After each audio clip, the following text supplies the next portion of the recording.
Last class में हम लोग देखे थे a vector plus b vector का एडिशन, यानी दो वेक्टर का एडिशन, ट्रेंगल लो वेक्टर एडिशन और पैरेललोग्राम लो वेक्टर एडिशन। ए वेक्टर प्लस बी वेक्टर का जो मैग्नीट्यूड होता है ट्रेंगल लो वेक्टर एडिशन से हम लोग निकाल लिए थे, जो कि आया था √A² plus B² plus 2AB cos theta.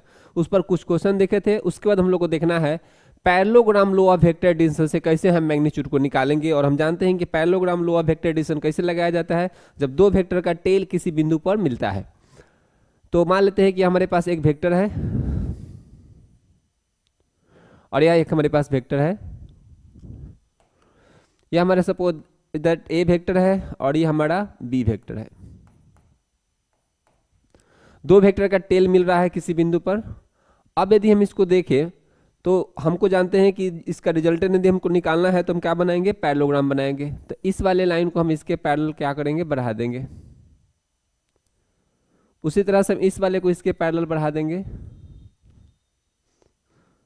इस वाले के हेड को पहले वाले के पैरेलल बढ़ा देंगे। इसका जो विकर्ण होता था वही हमारा कहलाता था रिजल्टेंट, यानी इसका जो डायगोनल, वह डायगोनल जो ए और बी के जहां पे इंटरसेक्ट करता है ए वेक्टर और बी वेक्टर का, उसको ही हम लोग वहीं से एक डायगोनल खींचेंगे, वही हमारा कहलाएगा का रिजल्टेंट। तो यह जो होगा हमारा रिजल्टेंट कहलाता है। इतना बात हम जानते हैं। यदि हमसे कहा जाए कि ए और बी वेक्टर के बीच का जो कोण होगा वह तो यह थीटा होगा। अब जो यह बात किया जाए कि यह कितना हो जाएगा, तो हम इसको सी वेक्टर मान रहे थे और ए वेक्टर प्लस बी वेक्टर, यही हमारा जो सी है, वह जो सी वेक्टर है वह कहलाता है रिजल्टेंट वेक्टर, यानी हो जाता है a vector plus b vector, यानी यह हमारा है रिजल्टेंट वेक्टर। यह हमारा हो जाएगा रिजल्टेंट वेक्टर। अब यदि हम बात करें कि रिजल्टेंट जो है ए वेक्टर के बीच का वेक्टर के साथ सपोज दैट यह जो कोण है अल्फा बना रहा हो, तो अब हमको यह देखना है कि इस वाले का लंबाई कितना होगा। तो यदि हम इसका नाम दे दे ए बी, यहां से सी दे देते हैं, और हमको निकालना है AC। AC निकालना है मतलब हमको पूरी तरह से AC का मान हमको निकाल देना है। AC निकालने का मतलब हो गया कि C का मैग्नीट्यूड निकाल देना है। C का मैग्नीट्यूड निकालने का मतलब हो गया कि A vector plus B vector का हमको मैग्नीट्यूड निकाल देना है। तो यदि हमको AC निकालना है तो सबसे पहले ध्यान रखिएगा, यहाँ से हम जो है यहाँ से क्या करेंगे, आगे बढ़ाइएगा आप इसको, यहाँ से आप आगे बढ़ा दीजिएगा इस वेक्टर को, इसको हम लोग आगे बढ़ा दिए। इस पर से हमें क्या करेंगे, लंब खींच देंगे। यहाँ पे एक लंब खींच देंगे।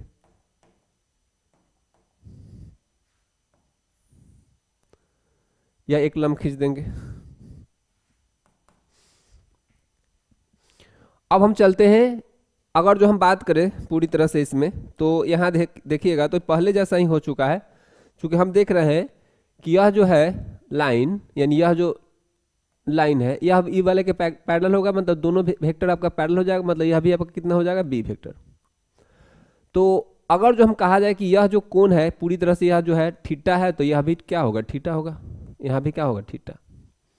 अब यदि हमसे कहा जाए कि यह लंबाई कितना होगा, तो बेस निकालना है। तो हम देखे थे पिछले क्लास में AC जो आपका D था, इसमें हम देखे थे कि जो हाई लाइन था वो कितना हो जाएगा, B cos theta, B cos theta. और ये कैसे हुआ था, तो आप देखे थे कॉस्ट इस वाले छोटे ट्रेंगल में निकाले थे, यानी इन ट्रेंगल आप निकाले थे, इन ट्रेंगल, इसका नाम भी कुछ दे दिया जाए, AB दे देते हैं, इसका नाम B तो है ही।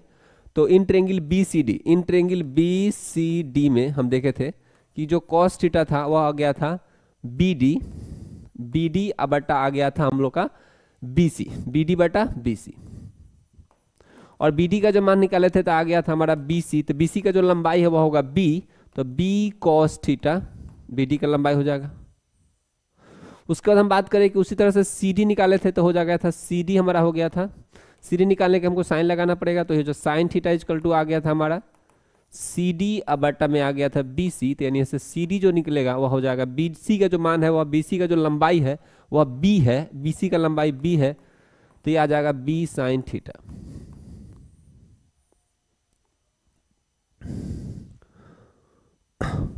उसके बाद यदि हम बात करें तो यहाँ पे इस ट्रेंगल में यदि हम देखें तो यानी हाई जो लंबाई दिखाई दे रहा है हम लोग का, ये हो जाएगा B साइन थीटा। अब हम यदि BC निकालना चाहें, BC तो हमारा निकल चुका है, अब हम चलते हैं यहाँ पे कि पूरी तरह से अब इस ट्रेंगल में चलते हैं ACD में, बड़े वाले ट्रेंगल में हमको AC निकालना है, तो AC निकालना है तो हम चलेंगे ACD में। तो AD का मान यदि आपसे पूछा जाए कि AD का मान यहाँ कितना है, तो चूंकि AD जो है ध्यान रखिएगा AD वह बराबर है AB प्लस BD के। तो AB कितना है, तो AB तो मैग्नीट्यूड में हम बात करेंगे तो A होगा। अब BD कितना है, तो BD का जो मान है वह है यहाँ पे B cos थीटा। अब यदि हम बड़े वाले ट्रेंगल में चलते हैं, in triangle ACD, in triangle ACD में यदि हम बात करें,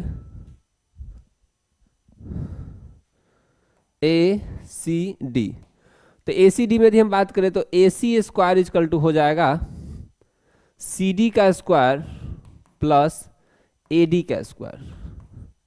अब यदि हम CD का मान देखें तो CD का जो मान होने वाला है वह हो जाएगा B और साइन थीटा का स्क्वायर, प्लस AD का जो मान होगा वह हो जाएगा A प्लस B और इंटू कॉस थीटा और इसका स्क्वायर, यह हो जाएगा AC का स्क्वायर। अब पूरी तरह से मैं आगे बढ़ेंगे और जो AC का मान हम निकाले थे तो यहाँ से हो जाएगा अंडर रूट, यहाँ से हो जाएगा B square sine square theta plus A square plus B square cos square theta, A square plus B square पर तोड़ेंगे तो हो जाएगा 2AB और इंटू कॉस थीटा। इसके बाद यदि हम और आगे बढ़ाएं तो हमारे पास जो AC निकलेगा वह जो होगा अंडर रूट, यहाँ पे आप देख सकते हैं जो A स्क्वायर है बाहर हो जाएगा, B स्क्वायर कॉमन हो जाएगा तो यहाँ से हो जाएगा आपका A स्क्वायर और यहाँ से B स्क्वायर कॉमन, तो यहाँ बचेगा कॉस स्क्वायर थीटा और plus sine square theta plus आगे हम बात करें तो 2AB कॉस थीटा होने वाला है, तो यहाँ हो जाएगा 2AB और इंटू कॉस थीटा। इसका हम मान देखें तो 1 हो जाएगा, तो यहाँ से हो जाएगा A square plus B square plus 2AB और इंटू कॉस थीटा। यह हमारा आ गया AC का मान। और AC जो था आपका क्या था, तो AC हम तो लिखे थे लोग क्या, C वेक्टर का मैग्नीट्यूड, और C वेक्टर का मैग्नीट्यूड मतलब A vector plus B vector का मैग्नीट्यूड। तो यह हो जाएगा आपका A square plus B square plus 2AB और इंटू कॉस थीटा। तो यह हमारा मैग्नीट्यूड आ गया। यानी इस वाले रिजल्टेंट का जो है मैग्नीट्यूड हम लोग निकाल लिए, रिजल्टेंट वेक्टर का, यानी दो वेक्टर के रिजल्टेंट का जो मैग्नीट्यूड हम लोग निकाल लिए इसमें। अब हम बात करें तो इसमें हमको निकालना है अब रिजल्टेंट का डायरेक्शन। तो जो अल्फा है वह कहलाता है डायरेक्शन ऑफ रिजल्टेंट। तो जो डायरेक्शन यदि निकालना है, डायरेक्शन ऑफ रिजल्टेंट वेक्टर आपसे कहा जाएगा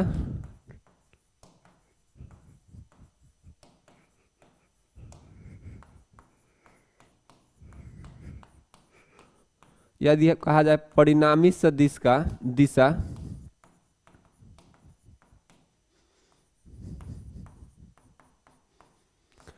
यदि परिणामी सदिश का दिशा हम लोग निकालने जाएं तो वह हो जाएगा tan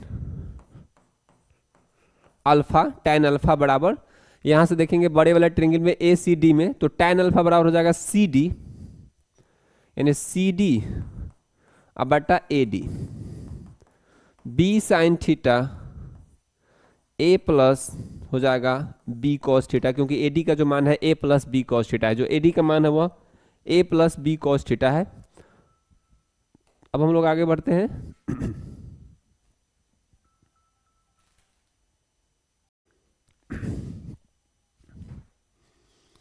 आगे हम लोग बात करते हैं इसमें, तो हमारे पास जो डायरेक्शन निकालने का जो फॉर्मूला हो गया वह हो गया tan अल्फा।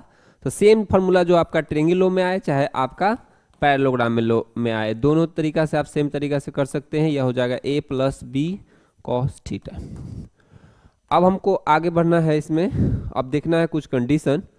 तो हमारे पास जो है कोई भी दो वेक्टर है उसका जो रिजल्टेंट हो जाता है, उसका जो रिजल्टेंट का मैग्नीट्यूड हो जाता है वह होता है under root A square plus B square plus 2AB और इंटू कॉस थीटा। और जो डायरेक्शन का हम बात करें तो tan अल्फा जो कि होता है B साइन थीटा बटा A plus B cos theta.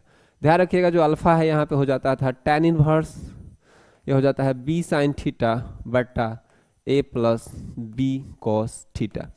यह जो है आपका है विथ जो डायरेक्शन है वह है with x axis, x axis बोल रहे हैं ए वेक्टर, विथ ए वेक्टर। अब हमसे कहा जाए कि मान लेते हैं कि अगर जो हम इसमें केस में देखें तो सपोज दैट इसका जो हमको थीटा का सबसे मान, यदि सबसे ज़्यादा मान हम देखें कॉस का तो वह होता है 1, यानी थीटा का जो मान होना चाहिए वह होना चाहिए 0 डिग्री। यानी दो वेक्टर के बीच का कोण यदि मान लेते हैं 0 डिग्री रहे, यानी इस टाइप से रहे, दो वेक्टर एक ही लाइन में रहे, ए वेक्टर और बी वेक्टर एक ही लाइन में हो जाए, देन उस केस में क्या देखेंगे कि सबसे ज़्यादा हमको मिलने वाला है रिजल्टेंट, तो ए वेक्टर प्लस बी वेक्टर का जो मान होगा वह होगा मैक्सिमम इस केस में, क्योंकि हम जानते हैं कि कॉस का सबसे ज़्यादा मान होता है 1, और ये जो टोटल मान है वह सिर्फ और सिर्फ मेन जो वेरिएबल है यहाँ पे थीटा है, थीटा पर भी से ही चेंज करेगा, बाकी ए बी तो आपको फिक्स करके देगा ही। तो जो कॉस थीटा का मान होगा सबसे ज़्यादा कहाँ होगा, तो सबसे ज़्यादा मान होता है 0 डिग्री पर, तो उसी पर सबसे ज़्यादा मान देगा। तो जो दो वेक्टर का रिजल्टेंट का जो मैग्नीट्यूड का अगर जो हम मान मैक्सिमम देखें तो वह हो जाएगा a square plus b square और प्लस में हो जाएगा 2ab और इंटू कॉस थीटा, और कॉस थीटा का तो मान हो गया है 1, तो इसलिए जो आपको दिखाई देगा a square plus b square plus 2ab दिखाई देगा, और फाइनली दिखाई देगा a प्लस बी का होल स्क्वायर। तो अब यदि हम बात करें तो ये हो जाएगा ए वेक्टर प्लस बी वेक्टर का जो मॉड का जो मैक्सिमम मान होगा वह होगा, यहाँ अंडर रूट था तो हो जाएगा ए प्लस बी, मतलब हम कह सकते हैं कि ए वेक्टर प्लस बी वेक्टर का जो मैक्सिमम मान होता है वह होता है ए प्लस बी। ए प्लस बी मतलब क्या, ए वेक्टर प्लस बी वेक्टर का, यानी यह जो बात करा जाए इसका जो मैक्सिमम मान हो गया, यानी जो मैक्सिमम मान आएगा वह होगा ए वेक्टर का मॉड प्लस बी वेक्टर का मॉड, या इसी को आप लिखते हैं ए वेक्टर प्लस बी वेक्टर। तो ये पहला बात हम लोग इस जो बात है हम जान गए। दूसरा बात हम यदि देखें तो हमारा हो गया केस नंबर 1, जब आपका मैक्सिमम मान हमको देखना हो तो इस केस में आपका थीटा का मान कितना होना चाहिए 0 डिग्री। दूसरा यदि हम बात करें और आगे कि कॉस थीटा का मान यदि हम लोग ले लें 90 डिग्री, कॉस थीटा का मान यदि हम लोग ले लें, थीटा का मान यदि हम लोग ले 90 डिग्री, मतलब थीटा का मान हम लोग ले लेते हैं 90 डिग्री, यानी केस नंबर 2 में आ जाते हैं जब दो वेक्टर एक दूसरे पर लंब हो, यानी दो वेक्टर का कंडीशन क्या हो, एक दूसरे पर लंब हो। तो ये हमारा दो वेक्टर हो गया ए वेक्टर, ये हमारा ए वेक्टर हो गया और ये हमारा बी वेक्टर, दोनों यदि आपस में परपेंडिकुलर हो, मतलब ए वेक्टर इस केस में परपेंडिकुलर हो बी वेक्टर के, तो इस केस में हम देखेंगे कि अच्छा खासा रिजल्ट हमको निकलने वाला है। तो हो जाएगा under root a square plus b square plus 2ab और हो जाएगा कॉस 90 डिग्री। तो अब यहाँ से देखेंगे तो हो जाएगा आपका a square plus b square plus 2ab और कॉस 90 का मान हो जाता है 0। तो फाइनली हमको दिखाई देगा a square plus b square, तो अंडर रूट हो जाएगा a square plus b square और ये हो जाएगा ए वेक्टर प्लस बी वेक्टर का मान। तो इस केस में हम देखेंगे जब कॉस दो वेक्टर यदि आपका 90 पर रहेगा तो इस केस में आपका हो जाएगा इस तरह से, मतलब यह हुआ जैसे कोई दो फोर्स है, F1 आपका इधर में है लग रहा है, सपोज दैट ये आपका है 4 न्यूटन का, और एक बल लग रहा है इधर में है और इसका जो मान दिया हुआ है वह है 3 न्यूटन का मैग्नीट्यूड में है, जबकि फोर्स है आपका F1 वेक्टर, इधर इधर F2 वेक्टर है, इधर है मान लेते हैं F1 वेक्टर। दोनों के बीच का जो कोण है वह है 90 डिग्री, ठीक है, 90 डिग्री पर लग रहा है। तो आपसे कहा जाए कि इसका रिजल्टेंट क्या होगा, तो हम जानते हैं इसका रिजल्टेंट तो इस तरह से पैरेललोग्राम बनाएंगे, इधर से पैरेललोग्राम इधर से पैरेललोग्राम, इसका रिजल्टेंट यही कहलाएगा। तो जो रिजल्टेंट का जो नेट होगा, नेट मान, नेट रिजल्टेंट वह कितना होगा, वह हम लोग पढ़ लिए हैं कि वह होता है नेट मतलब F1 vector plus F2 vector का मॉड यानी मैग्नीट्यूड। तो यह हो जाता है आपका F1 square plus F2 square, दोनों 90 पर है तो 2ab cos 90 हो जाएगा, 2F1 F2 cos 90, तो 2F1 F2 और ये cos 90 खत्म हो गया, तो यहाँ से हो जाएगा F1 का स्क्वायर, F1 का मान आपका 4 का स्क्वायर प्लस 3 का स्क्वायर, तो यहाँ से 25 यानी 5, तो जो नेट होगा वो 5 न्यूटन का होगा। तो इस तरह से जो दो वेक्टर यदि आपस में 90 डिग्री पर रहेगा तो आप root under a square plus b square data याद रखिएगा। नेक्स्ट हम लोग यदि बात करें कि कॉस यदि आपका थीटा का जो मान हो 180 डिग्री हो, मतलब एक वेक्टर यदि राइट साइड की तरफ रहे, सपोज दैट ए वेक्टर, और दूसरा वेक्टर यदि इसके जस्ट पीछे की तरफ रहे, मान लेते हैं बी वेक्टर, ये हमारा बी वेक्टर, तो इस केस में हम देखेंगे कि जो कोण होगा वह होगा कितने का 180 डिग्री। तो इस केस में हमारा कोण हो जाएगा 180, अब यदि हम जाके इसमें मान निकालने की कोशिश करें तो ए वेक्टर प्लस बी वेक्टर का जो मान निकलेगा वह होगा under root a square plus b square plus 2ab into cos 180 degree. अब हम बात करें यहाँ पे तो हो जाएगा a square plus b square plus 2ab और कॉस 180 का मान हो जाएगा -1, कॉस 180 का मान हो जाएगा -1। अब यदि हम इसको ठीक से देखें तो ये हो जाएगा a square plus b square -2ab cos 180 का मान कितना आ जाएगा -2ab। ठीक है, तब हम बात करते हैं तो यहाँ से क्या हो जाएगा a और माइनस में से b घट सकता है या हो सकता है b माइनस a, मतलब a में से आप कोई भी घटा सकते हैं a माइनस b। मतलब हम कह सकते हैं कि जो a वेक्टर और प्लस b वेक्टर का जो सबसे कम मान आने वाला है यही वाला होगा, क्योंकि घटाव हो रहा है मतलब a माइनस b। और वैसे भी हम जानते हैं कि cos का सबसे कम से कम जो मान होता है वह होता है 180 पर ही, तो cos का सबसे छोटा मान होता है -1, cos का सबसे छोटा मान होता है -1 और उस समय आपका जो है रिजल्टेंट जो देगा मिनिमम देगा। तो ए वेक्टर प्लस बी वेक्टर का जो मिनिमम मान होगा वह होगा a माइनस बी या b माइनस ए, कोई भी कर सकते हैं, 12 में से आप छोटा घटा दीजिएगा हमेशा। इसका कहने का अर्थ क्या हुआ, जैसे कि मान लेते हैं कि यहाँ ध्यान दीजिए एक बॉडी है, यहाँ पे सपोज दैट यहाँ पे एक बॉडी रखा हुआ है, इधर की तरफ हम लोग मान लेते हैं 20 न्यूटन का एक बल लगा दिए, 20 न्यूटन का बल लगा दिए। सपोज दैट इधर की तरफ इसी वस्तु पर हम लोग लगा दिए 15 न्यूटन का बल। तो आपसे कहा जाए कि इसका जो नेट प्रभाव होगा, नेट फोर्स वो कितना होगा, तो नेट फोर्स जो होगा ध्यान रखिएगा वह होगा, चलिए तो ये हो जाएगा 20 न्यूटन माइनस 15 न्यूटन, तो कितना आ जाएगा आपका, यह आ जाएगा आपका 5 न्यूटन, यह आ जाने वाला है 5 न्यूटन। तो इस तरह से मतलब बड़ा वाला में से हम क्या करेंगे, छोटा वाला घटा देंगे, मतलब नेट जो प्रभाव होगा रिजल्टेंट का, मतलब ओवरऑल जो सिस्टम है इधर की तरफ भाग रहा होगा। ठीक है, ओवरऑल। उसी तरह से यदि हम बात करें, एक और हम बात समझ लीजिए, जैसे मान लेते हैं कि आपसे कहा जाए कि देखिए यहाँ पे एक बॉडी है,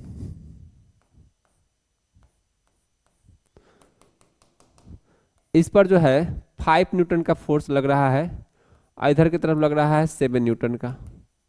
तो आपसे कहा जाए कि नेट का हाल क्या होगा, तो देखिए बड़ा यहाँ कौन है, बड़ा है आपका 7 न्यूटन वाला, तो जो नेट फोर्स लगेगा, नेट फोर्स का हम बात करें तो हो जाएगा 7, अपोजिट में है इसलिए घटा देंगे, 180 डिग्री का कौन है तो डायरेक्ट घटा देते हैं, 7 माइनस 5 यानी 2 न्यूटन होगा। लेकिन 2 न्यूटन किधर की तरफ था, इस टाइप, इस साइड, यानी वस्तु जो है आपका भाग रहा होगा इस तरफ भाग रहा होगा। ठीक है, चलिए अब हम लोग बात करते हैं इसमें और आगे।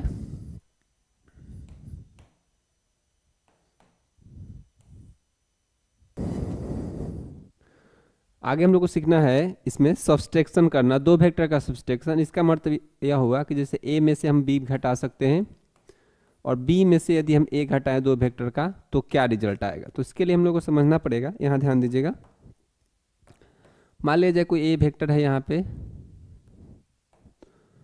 और सपोज दैट एक b वेक्टर है, यहाँ पे हमारे पास a वेक्टर है और ये हमारे पास b वेक्टर है। इसके बीच का कोण यदि मान लिया जाए थीटा है और यदि हम और आगे बढ़े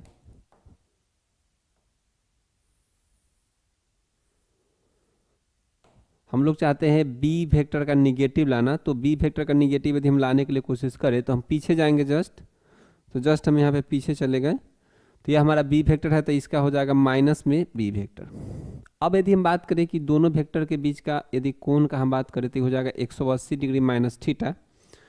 अब यदि हम पैरेललोग्राम बना ले, यहाँ से एक पैरेललोग्राम बना ले, तो यदि हम इसको पैरेललोग्राम बना के देखें इस यहाँ पे तो एक पैरेललोग्राम हमारा बन जाएगा इस टाइप से। तो दो वेक्टर का रिजल्टेंट यहाँ पे पैरेललोग्राम लो हम लगा के निकाल दिए, तो ये हमारे पास है ए वेक्टर, ये हमारे पास माइनस बी वेक्टर है। इसका रिजल्टेंट यदि हम देखें तो यहाँ से जो होगा ये जो डायगोनल जाएगा यही कहलाएगा रिजल्टेंट, तो यह होगा आपका रिजल्टेंट, यहाँ पे ई वाला होगा आपका रिजल्टेंट। यह कितना के बराबर हो जाएगा, तो यह हो जाएगा आपका सी वेक्टर, यह जो सी वेक्टर है, तो ये जो सी वेक्टर हो जाएगा वह किसके बराबर हो जाएगा, तो हम देखेंगे तो यह हो जाएगा ए वेक्टर और ये हो जाएगा माइनस ऑफ बी वेक्टर। अब यदि हम इसमें देखें आगे तो हम देख सकते हैं कि यहाँ जो कोण है 180 डिग्री माइनस थीटा है, और ध्यान रखिएगा कि जो आपका ए वेक्टर का मैग्नीट्यूड तो हम जानते हैं कि ए होता है, लेकिन ध्यान रखिएगा माइनस ऑफ बी वेक्टर का मैग्नीट्यूड बी होगा, चाहे बी वेक्टर का भी मैग्नीट्यूड क्या होगा, बी ही होगा। तो अगर जो हम यहाँ से मैग्नीट्यूड ले लें तो हम देख सकते हैं सी वेक्टर का मैग्नीट्यूड ए वेक्टर प्लस और यहाँ माइनस ऑफ बी वेक्टर, इसका यदि हमको मैग्नीट्यूड लेना हो तो हो जाएगा अंडर रूट ए का स्क्वायर बी का मैग्नीट्यूड का स्क्वायर प्लस 2a का मैग्नीट्यूड बी का मैग्नीट्यूड बी होगा और इंटू कॉस, और थीटा का मान कितना होगा, तो थीटा का मान हो जाएगा 180 माइनस थीटा, 180 माइनस थीटा। तो अब हम बात करें यहाँ पे कितना हो जाएगा, तो ये हो जाएगा a square plus b square minus 2ab, यहाँ पे रुक जाइए, हो जाएगा प्लस 2ab और into cos theta, cos theta रुक जाइए, यहाँ पे ध्यान दीजिएगा 180 डिग्री माइनस थीटा क्या होता है, माइनस कॉस थीटा, तो यहाँ से हो जाएगा माइनस ऑफ, इसको हम प्लस को हटा देते हैं, तो यहाँ से हो जाएगा माइनस ऑफ 2ab और इंटू कॉस थीटा। ये आपका निकल गया किसका मान, तो ए वेक्टर माइनस बी वेक्टर का मॉड, ठीक है। यह आपके आ गया अंडर रूट। तो बहुत ही अच्छा हमारे पास एक फार्मूला आ चुका है a vector minus B vector का, root under a square plus b square minus 2ab cos theta.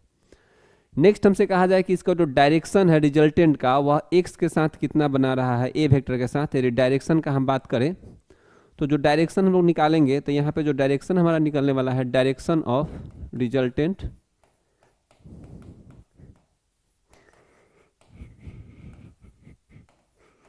Resultant vector परिणामी सदिश का यदि हम दिशा निकालने की कोशिश करें,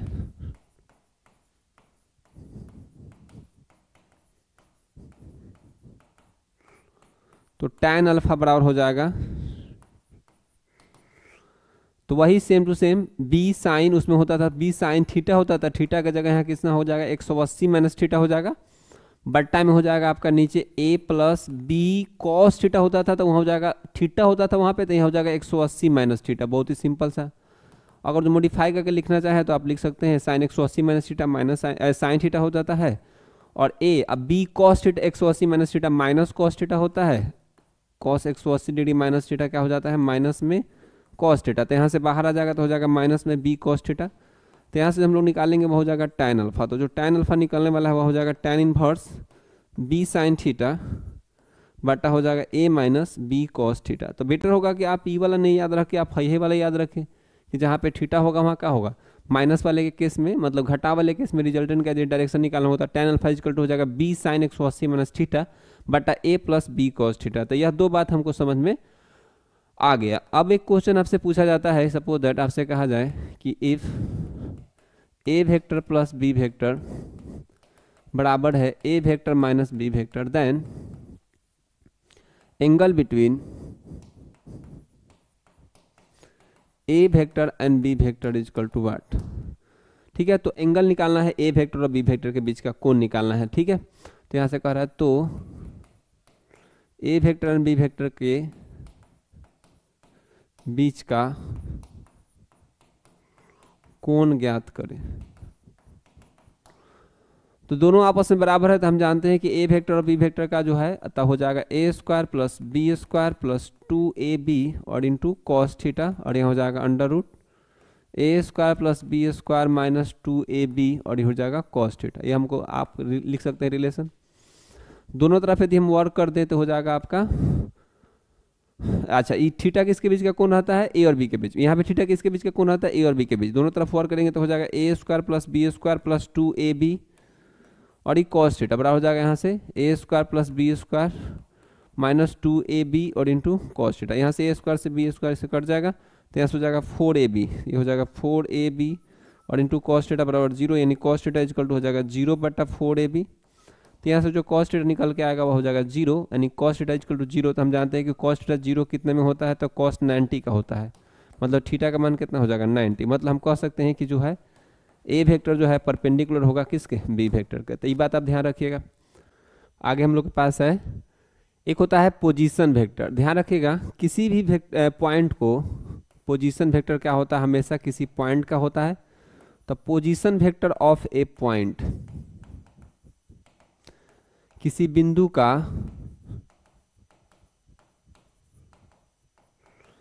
स्थिति सदिश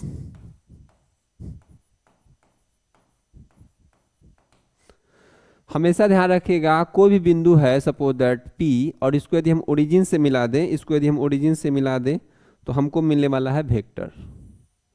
यहाँ पे एक हम लोग बिंदु ले ले O, तो O से जो P मिलेगा OP वेक्टर, यह कहलाता है पोजीशन वेक्टर। यानी OP वेक्टर जो होगा वह कहलाता है पोजीशन वेक्टर। ये किसका है, तो ऑफ पॉइंट P,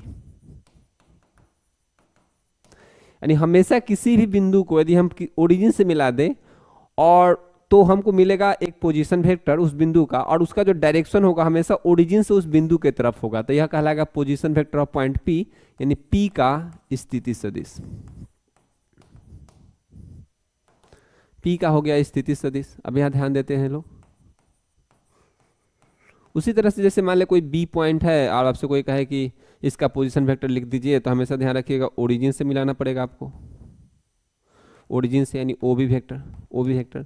कोई C बिंदु है, इसका कोई पोजीशन वेक्टर पूछे तो मतलब ओरिजिन से मिला के इस तरह से डायरेक्शन देना पड़ेगा, O से C की तरफ डायरेक्शन देना पड़ेगा, मतलब OC वेक्टर। ठीक है, तो इस तरह से आप पोजीशन वेक्टर प्राप्त करते हैं। अब हम लोग चलते हैं और आगे, तो जो हमारे पास है resolution of vector into component, किसी वेक्टर को हम लोग कंपोनेंट में कैसे तोड़ेंगे, तो इस बात को पहले हम समझते हैं। यहाँ पे आ जाइए, सपोज दैट आपके पास,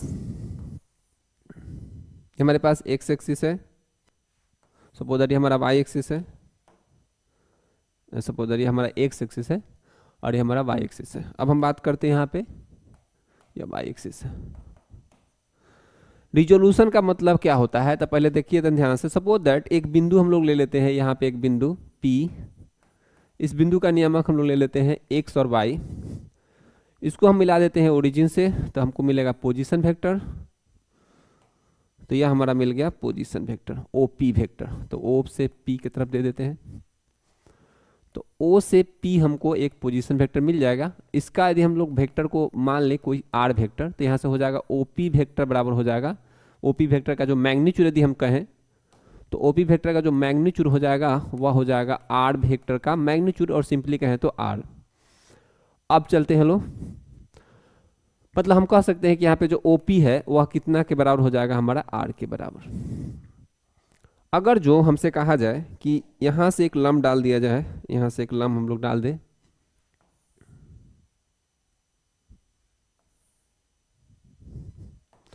यहाँ से एक हम लोग लंब डाल दें, तो हम जानते हैं कि यदि बिंदु रहे P और यहाँ से यदि हम लोग लंब डाल देते हैं N, यहाँ से हम लोग लंब डाल देते हैं Q और ये हो जाएगा P। यह जो लंबाई है OP आप जानते हैं, अगर जो वेक्टर फॉर्म में कहेंगे तो ये R वेक्टर है, ऐसे मैग्नीट्यूड में कहेंगे तो वो R है। मान लिया जाए कि यह जो कोण है, यह जो OP वेक्टर जो कोण बना रहा है x अक्ष के साथ, तो वह है थीटा। तो आपसे कोई पूछे कि यह लंबाई कितना है ON, तो ON के बारे में आप जानते हैं कि जो ON होता है, यदि कोई बिंदु है तो यह ध्यान रखेगा इसका x नियामक यदि है, तो यहाँ से ON जो होगा वह x के बराबर हो जाएगा। ON कितना के बराबर हो जाएगा, x के बराबर। उसी तरह से आपसे कोई कहे कि PN कितना के बराबर हो जाएगा, PN, तो PN कहा जाए या OQ कहा जाए, वह निश्चित ही y के बराबर हो जाएगा। यानी यह जो लंबाई होता है, ध्यान रखिएगा, ये y के बराबर हो जाता है, यह जो लंबाई होता है वह कितना के बराबर होता है, x के बराबर होता है। अब यदि आपसे कोई कहे कि ON को वेक्टर फॉर्म में, वेक्टर में बदल दीजिए ON को, तो ये बात ध्यान रखिएगा, कोई भी वेक्टर का जो इकाई सदिश होता है वह वेक्टर अब बटा उस वेक्टर का मैग्नीट्यूड। अब हम बात करें कि वह वेक्टर बराबर क्या हो जाएगा, तो उसका इकाई सदिश अगुने उसका उस वेक्टर का मैग्नीट्यूड। तो अगर जो हम बात करें कि ए वेक्टर का, अगर जो हम बात करें एक ए वेक्टर लिखना चाहें, तो यहां से ON वेक्टर बराबर हो जाएगा हमारे पास ON वेक्टर, यह हो जाएगा ON वेक्टर का इकाई सदिश अगुने ON वेक्टर का मैग्नीट्यूड, यह हम लोग लिख सकते हैं। और ON वेक्टर, ON का यदि इकाई सदिश ON वेक्टर का यदि हम कहें, तो ON की तरफ इकाई सदिश कौन सा होता है, तो हम जानते हैं कि ON की तरफ इकाई सदिश यानी हो जाएगा वह x एक्सिस है, x एक्सिस की तरफ हम इकाई सदिश लेते हैं, क्या I लेते हैं।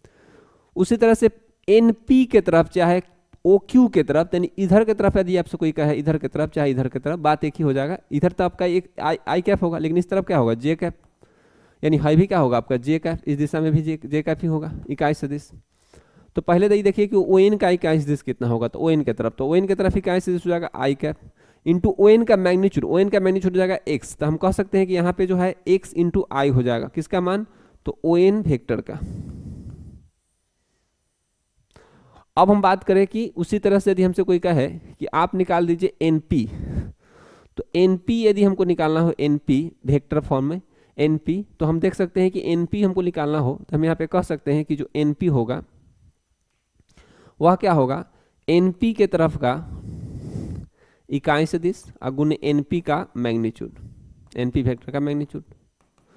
तो एनपी के तरफ का इकाई सदिश की यदि हम बात करें तो वह हो जाएगा जे कैप, और एनपी का मैग्नीट्यूड कितना हो जाएगा तो वह हो जाएगा वाई, तो यहाँ से हो जाएगा वाई गुने जे कैप। ध्यान रखिएगा जो एनपी वेक्टर हो गया यहाँ से एन से पी के तरफ, चाहे ओ से क्यू के तरफ, दोनों क्या होगा सेम, तो यहाँ से ध्यान रखिएगा ओ से क्यू के तरफ हो जाएगा आपका वाई जे, क्योंकि दोनों पैरेलल वेक्टर हो जाएगा। तो वाई जे ओ क्यू भी हमारा वाई जे होगा, तो कोई दिक्कत नहीं है, मतलब इस तरफ हम निकाल लिए। अब हमको पता यह चल गया कि अब यहाँ से यदि हम एक ट्रेंगिल लो लगाएं तो यूजिंग ट्रेंगिल लो, पैरेललोग्राम लो, कोई भी आप लगा सकते हैं। तो यूजिंग ट्रेंगिल लो वेक्टर एडिशन का, तो हम देख सकते हैं कि यहाँ से गया है ओ एन एन पी, तब बराबर हो जाएगा ओ पी के, यानी ओ पी वेक्टर बराबर हो जाएगा आप जानते हैं O N vector plus N P vector. या पैरेललोग्राम लो भी यहाँ पर लग सकता था, क्योंकि यहाँ एक वेक्टर है, यहाँ पे एक वेक्टर है, तो आप उस वाला भी से भी निकाल सकते थे। तो या ओ एन के जगह आप यहाँ पे कह सकते थे एन पी के जगह क्या ओ क्यू भी हो सकता है। तो ओ एन वेक्टर हम कहें तो कितना हो जाएगा, ओ एन वेक्टर हो जाएगा एक्स गुने आई वेक्टर आई कैप, और एनपी कितना आ चुका है, तो एनपी का मान यहाँ पे आ गया है, ध्यान रखिएगा एनपी का मान वाई जे आ गया है यहाँ पे, तो वाई गुने जे वेक्टर आ चुका है। तो बहुत ही इंपॉर्टेंट रिजल्ट हमारे पास आ चुका है। अब यदि हमसे कोई कहे कि ओपी का मैग्नीट्यूड कितना होगा, तो चलिए ओपी का यदि मैग्नीट्यूड हम यहाँ पे बात कर ले, ओपी का लंबाई कितना होगा, तो ओपी का लंबाई यानी ओपी वेक्टर तो हमारे पास आ चुका है इतना, ओपी वेक्टर इसी को हम आर वेक्टर लिख सकते हैं, तो यह हो जाएगा एक्स आई प्लस वाई जे। अब इसी का यदि मैग्नीट्यूड का हम बात करें, ओपी वेक्टर का मैग्नीट्यूड मतलब आर वेक्टर का मैग्नीट्यूड, तो हो जाएगा अंडर रूट। देखिए ओपी का हमको लंबाई निकालना है, ओपी का, तो ये तक कर्ण है, ये हाइपोटेनस है एक प्रकार का कर्ण है, तो कर्ण यानी तो यह हो जाएगा आपका ओ एन का स्क्वायर, ओ एन का स्क्वायर ध्यान से ओ एन का स्क्वायर प्लस एनपी का स्क्वायर, यह हो जाएगा एनपी का स्क्वायर, ध्यान से देखते रहिएगा। तो ओ एन का जो मान हमारे पास है एक्स और एनपी का जो मान है वह है वाई, तो निश्चित ही हमारे पास आ जाएगा X square plus R square. मतलब हमारे पास दो डाटा तो हम क्लियर यहाँ से कर चुके हैं। तो यहाँ से अब हमको क्या बहुत इंपॉर्टेंट बात आ गया कि जो आर वेक्टर जो हमको निकल गया, आर का मैग्नीट्यूड वह हो गया root under a square x square plus Y square, और यहाँ पे हमारे पास यह डाटा। अब इसी को थोड़ा सा और हम मॉडिफाई करें तो एक बात और हम इसमें समझ सकते हैं, ठीक है। आप देखते जाइएगा स्टेप कहाँ कहाँ हो रहा है, आप उस तरह से अपना नोट करते जाइएगा। तो यहाँ से देखते हैं ध्यान से, यदि कॉस थीटा हम देखने जाएं तो कॉस थीटा क्या होगा, तो ओ एन अब बटा क्या हो जाएगा ओपी, ओ एन बटा क्या हो जाएगा ओपी। तो ओ एन का मान यदि हम निकाल ले तो ओपी का मान आर है, तो हो जाएगा आर कॉस थीटा। मतलब यहाँ से आता हम कह सकते हैं कि यह हो जाएगा आर कॉस थीटा। उसी तरह से यदि हम ऊपर वाले में चले साइन थीटा, तो साइन थीटा इक्वल टू लंब हो जाएगा यानी पी एन हो जाएगा, और पी एन बटा कर्ण यानी आर हो जाएगा। तो हम कह सकते हैं जो पी एन का मान आपके निकल रहा है वह हो जाएगा, पी एन का मान वह हो जाएगा आर साइन थीटा। अब यदि हम आर साइन थीटा को देखें तो पी एन क्या है, पी एन आपका ओ क्यू के है, ओ क्यू के बराबर है, तो ओ क्यू के बराबर ही हो जाएगा ये, तो आर साइन थीटा। अब चलिए, तो इतना बात हमारे माइंड में आ चुका है, क्या क्या कैसे कैसे निकाला गया है। अब इस चीज को हम थोड़ा सा मॉडिफाई कर लेते हैं हम लोग। तो देखिए, यानी हमारे पास आ चुका है डाटा, यहाँ पे क्या डाटा आ चुका है ध्यान दीजिएगा।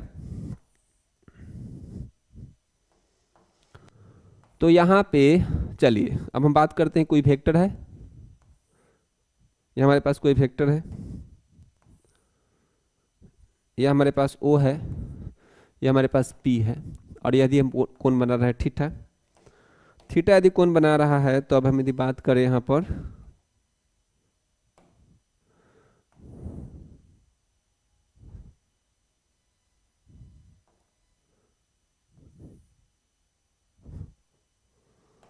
तो अगर जो हम देखें इसका, तो इसका जो लंबाई होगा वह कितना होगा आर है, तो यह हो जाएगा आपका आर वेक्टर था, आपका ओपी वेक्टर माने थे आप इसको, ओपी वेक्टर बराबर तक। देखिए छोटा छोटा बात पहले तो ही समझ लेते, इसको छोड़िए आप पहले बताइए कि इसका यदि हम बात करें कि एक्स वाई यदि रहे तो आप क्या लिखेगा, ओपी वेक्टर बराबर क्या लिखेगा आप, ओपी वेक्टर बराबर आप लिख दीजिएगा, देखिए एक्स आई प्लस वाई जे, क्या लिखेंगे एक्स आई प्लस वाई जे, यानी आर वेक्टर आप लिख सकते हैं एक्स आई प्लस वाई जे, हम चूंकि आर ओपी को हम लोग क्या मान ले रहे हैं आर, ओपी को क्या मान लिया आर। तो पहला तो बात हम ये सीख लिए। इसका कोई कहेगा कि मैग्नीट्यूड बता दीजिए, तो यह सूत्र हम लोग समझ जाएंगे कि हो जाएगा X square plus Y square, ये भी हम समझ गए। दूसरा हम एक समझे थे कि एक्स जो निकला था ना यहाँ से यहाँ तक, यह जो निकला था यदि आर था, ये आर वेक्टर था सपोज दैट, तो यहाँ से यहाँ तक जो लंबाई की बात किया जाता है एक्स इक्वल टू निकल गया था आर कॉस थीटा निकल गया था, और हाई निकल गया था आर साइन थीटा, मतलब हाई निकल गया था आपका आर, और इसका लंबाई आ गया था आर साइन थीटा, चाहे इसका हम लंबाई कहें तो आ गया था आर साइन थीटा। अब यदि हम बात करें कि और क्या क्या हमको सीखना है, तो मतलब यहाँ से कह सकते हैं कि जो एक्स जो था वह था आर कॉस थीटा, और जो वाई था वह था आर साइन थीटा, इतना बात भी हमको मालूम होना चाहिए। दूसरा हमको एक और चीज़ हमको याद रखना है कि जो टैन थीटा है यह कहलाता है डायरेक्शन, यह क्या कहलाता है डायरेक्शन, तो रिजल्टेंट का डायरेक्शन कहलाता है। तो यह हम टैन थीटा यदि हम निकालना चाहें, क्योंकि हमको तो मालूम रहेगा क्या चीज़, यहाँ पे मालूम रहेगा इस वाले में अगर वाई मालूम रहेगा, मतलब हमको कोई वेक्टर दिया रहेगा तो यहाँ का हमको वाई मालूम रहेगा, एक्स मालूम रहेगा। तो यहाँ से हम देखें तो टैन थीटा बराबर क्या हो जाएगा, तो टैन थीटा बराबर सामने वाला तो हम जानते हैं कि यह किसके बराबर हो जाएगा, वाई के बराबर, और ये किसके बराबर है, एक्स के बराबर। तो यहाँ से हो जाएगा टैन थीटा इक्वल टू सामने परपेंडिकुलर बाई बेस कितना हो जाएगा, एक्स। तो जो थीटा होता है वह हो जाता है tan inverse Y by X. इतना बात भी हमारे पास माइंड में आना चाहिए। अब देखिए क्वेश्चन कैसे कैसे आपसे पूछा जाएगा। सपोज दैट आपको कोई का है कि देखिए एक आर वेक्टर है, वह दिया हुआ है आपको 2i plus 3j, 2i plus 3j। सबसे पहला बात आपसे पूछा जाएगा, चलिए सबसे पहले तो हाई वाला बात करते हैं लोग। इसको कोई कहे कि देखिए कोई बिंदु है ए और इसका नियामक है 2 और 3, पहले आप इसको वेक्टर में बदल दीजिए। तो अगर जो आपसे कोई कहे कि इसका वेक्टर में बदलिए, माने इसका पोजीशन वेक्टर बता दीजिए, इसको पोजीशन वेक्टर में बदलिए, तो इसको कहाँ से मिलाना पड़ेगा हमको, ओरिजिन से, हमको मिलाना पड़ेगा ओरिजिन से। तो यहाँ हमारा निकल जाएगा ओ ए वेक्टर, ओ ए वेक्टर। तो ओ ए वेक्टर कितना आ जाएगा, तो ओ ए वेक्टर आ जाएगा 2i प्लस हो जाएगा 3j, 2i प्लस 3j। इतना तो बात ठीक है, ये पहला बात सीख लिए लो। पहला बात हमको सीख लिए कि कोई भी बिंदु दिया रहेगा तो कैसे लिख लेंगे। जैसे और एक आधो क्वेश्चन हम लोग देख लेते हैं, -1 है और 3 है, और ये हमारा p है। कोई कहे कि ओपी वेक्टर बता दीजिए, तो कुछ नहीं करना है। ओपी वेक्टर बताने के लिए क्या हो जाएगा, ओपी वेक्टर बता दीजिए। ओपी वेक्टर हो जाएगा माइनस में i और प्लस में क्या हो जाएगा 3j, माइनस में i या प्लस क्या हो जाएगा 3j। ये पहला बात हम लोग सीख लिए। दूसरा यदि हमसे क्वेश्चन पूछा जाएगा, दूसरा हम लोग को कैसे कैसे पूछा जा सकता है, तो देखिए आपसे कोई कहे कि देखिए आपको हम आर वेक्टर दे देते हैं, suppose that 2i plus 6j। आपसे कह देगा कि इसका आप मैग्नीट्यूड बता दीजिए, इसका आपसे कहा जाएगा कि मैग्नीट्यूड बता दीजिए। तो इसका मैग्नीट्यूड क्या होगा, अभी भी सीखे हैं लोग कि X square plus Y square होता है। तो एक्स के जगह पर यहाँ पे 2 है, वाई के जगह 6 है, तो 2 स्क्वायर यानी 36 हो जाएगा, और 36 से 4 कितना हो जाएगा 40। तो इसका जो मैग्नीट्यूड हो जाएगा वो कितना हो जाएगा 40, √40। नेक्स्ट यदि इसी क्वेश्चन में कहा जाए कि डायरेक्शन बताइए रिजल्टेंट का, डायरेक्शन बताइए, डायरेक्शन इस वेक्टर का बताइए, डायरेक्शन ऑफ वेक्टर। तो डायरेक्शन ऑफ वेक्टर हम लोग निकालते हैं यहाँ पे tan इनवर्स करके। तो सदिश का जो दिशा है वेक्टर, आर वेक्टर, मतलब आर वेक्टर का दिशा यदि हमको बताना है, आर वेक्टर सदिश आर वेक्टर का दिशा tan अल्फा बराबर क्या होता है, वाई मतलब एक्स, वाई बटा एक्स। तो यहाँ से हो जाएगा अल्फा इक्वल टू क्या हो जाएगा tan inverse Y by X होता है। सॉरी अल्फा हम लोग थीटा ही माने थे, कोई दिक्कत नहीं, अल्फा या थीटा कोई भी कह सकते हैं। तो यहाँ से हो जाएगा tan थीटा बराबर हम लोग वाई बाई एक्स मान लिए हैं, यानी theta equal to tan inverse Y by X, मतलब tan इनवर्स कितना हो जाएगा वाई का मान कितना है 6 है, अब बटा एक्स 2 हो जाएगा, मतलब tan इनवर्स कितना हो जाएगा 4 हो जाएगा। तो इस तरह से हम डायरेक्शन निकालेंगे। तो दो चीज़ हम यहाँ से सीख लिए कि एक मैग्नीट्यूड निकालना हो, डायरेक्शन निकालना हो, कोई पॉइंट दे वेक्टर फॉर्म में लिखना होता ही। अब हम लोग चलते हैं कि कुछ और बातों आगे हम लोग अब बात करते हैं कि जैसे कि मान लेते हैं हम लोग के पास जो बात आया था उसमें हम लोग देखे थे कि जैसे हमारे पास यहाँ पे जो था आर वेक्टर जो है हमारे पास, तो यहाँ पे इसके पीछे यदि हम देखें तो जो आर वेक्टर हमारे पास आया है xi प्लस वाई जे, तो हम कह सकते हैं कि जो हमारे यहाँ पास जो आर वेक्टर है वह क्या है xi प्लस वाई जे है। तो आर वेक्टर हमारे पास है xi प्लस वाई जे। x क्या है, तो x है, x के तरफ जितना भी का घटक है तो ये घटक कहलाता है। देखिए x के तरफ ही घटक हो गया आर कॉस थीटा, y के तरफ घटक हो गया। तो वेक्टर फॉर्म यदि घटक कहा जाए किसी का, ई वेक्टर का, जैसे आर वेक्टर का x के तरफ घटक, तो हो जाएगा एक्स आई, अब वाई की तरफ कोई घटक कहेगा तो हो जाएगा वाई जे। अब यदि हम कहें कि एक्स की जगह कितना है तो यह है आर कॉस थीटा और गुने आई, और वाई की तरफ कितना है तो वही वाई की तरफ आई है, वाई की तरफ तो ये हो जाएगा वाई, वाई की तरफ क्या हो जाएगा तो हो जाएगा वाई आर साइन थीटा और इंटू जे, यह आर वेक्टर। तो यह हो जाएगा एक्स की तरफ घटक और यह हो जाएगा वाई की तरफ घटक। ठीक है, अब हम बात करें इसमें, तो अब हमको इसमें क्या क्या देखना है यहाँ ध्यान दीजिएगा। जैसे कि आपसे कहा जाए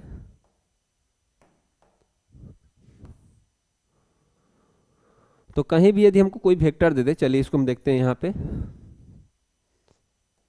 पे देखते हैं, कोई भी वेक्टर यदि हमको दे दिया गया है, यहाँ ध्यान दीजिएगा, कोई भी वेक्टर यदि आपको दे दिया गया है, अब आपसे कहा जाए इसको कंपोनेंट में तोड़ दीजिए। तो जैसे मान लेते हैं यह हमारा लाइन है, यह हमारा कोण बना रहा है एक्स एक्सिस के साथ, थीटा कोण बना रहा है। अब यदि आपसे कहा जाए कि देखिए यह कोई वेक्टर है एफ, एफ वेक्टर है चलिए, और इसका घटक यदि देखा जाए, इसकी लंबाई की बात करा जाए तो परपेंडिकुलर में यदि हमको तोड़ना हो तो इधर हम फटाफट तोड़ सकते हैं। तो इधर की तरफ हम तोड़ना चाहें इसके लंबवत, तो यदि हम कहें कि इधर की तरफ आप बता दीजिए और इधर की तरफ बता दीजिए, तो मैग्नीट्यूड में तो ये हो जाएगा कितना एफ कॉस थीटा मैग्नीट्यूड में, इधर का हो जाएगा एफ साइन थीटा। तो यही कंपोनेंट है, यह क्या है कंपोनेंट। अगर जो स्केलर कंपोनेंट कहा जाए तो यह हो जाएगा, यह हो जाएगा एफ का स्केलर कंपोनेंट एक्स की तरफ हो जाएगा F cos theta, scalar component, scalar component कहलाता है, ध्यान रखिएगा स्केलर कंपोनेंट हो जाता है। वाई की तरफ जो स्केलर कंपोनेंट हो जाएगा आपका एलोंग एक्स एक्सिस हो गया, एलोंग एक्स एक्सिस मतलब हॉरिजॉन्टल कंपोनेंट हो जाएगा।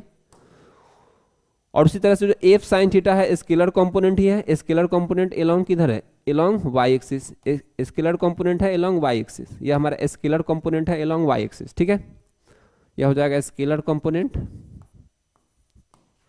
Along Y axis. अब मतलब वाई अक्ष की ओर अदिश घटक,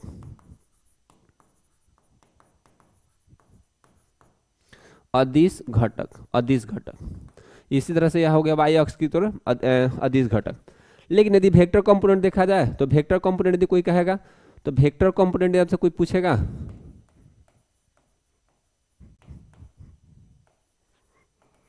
एलोंग एक्स एक्सिस, तो बस कुछ नहीं करना है, एक्स वाला स्केलर कंपोनेंट में क्या लगा दीजिएगा आई लगा दीजिएगा। उसी तरह से आपसे कहा जाए वेक्टर कंपोनेंट एफ वेक्टर का, एफ का एलोंग वाई एक्सिस कहा जाए, यानी वाई अक्ष की ओर सदिश घटक,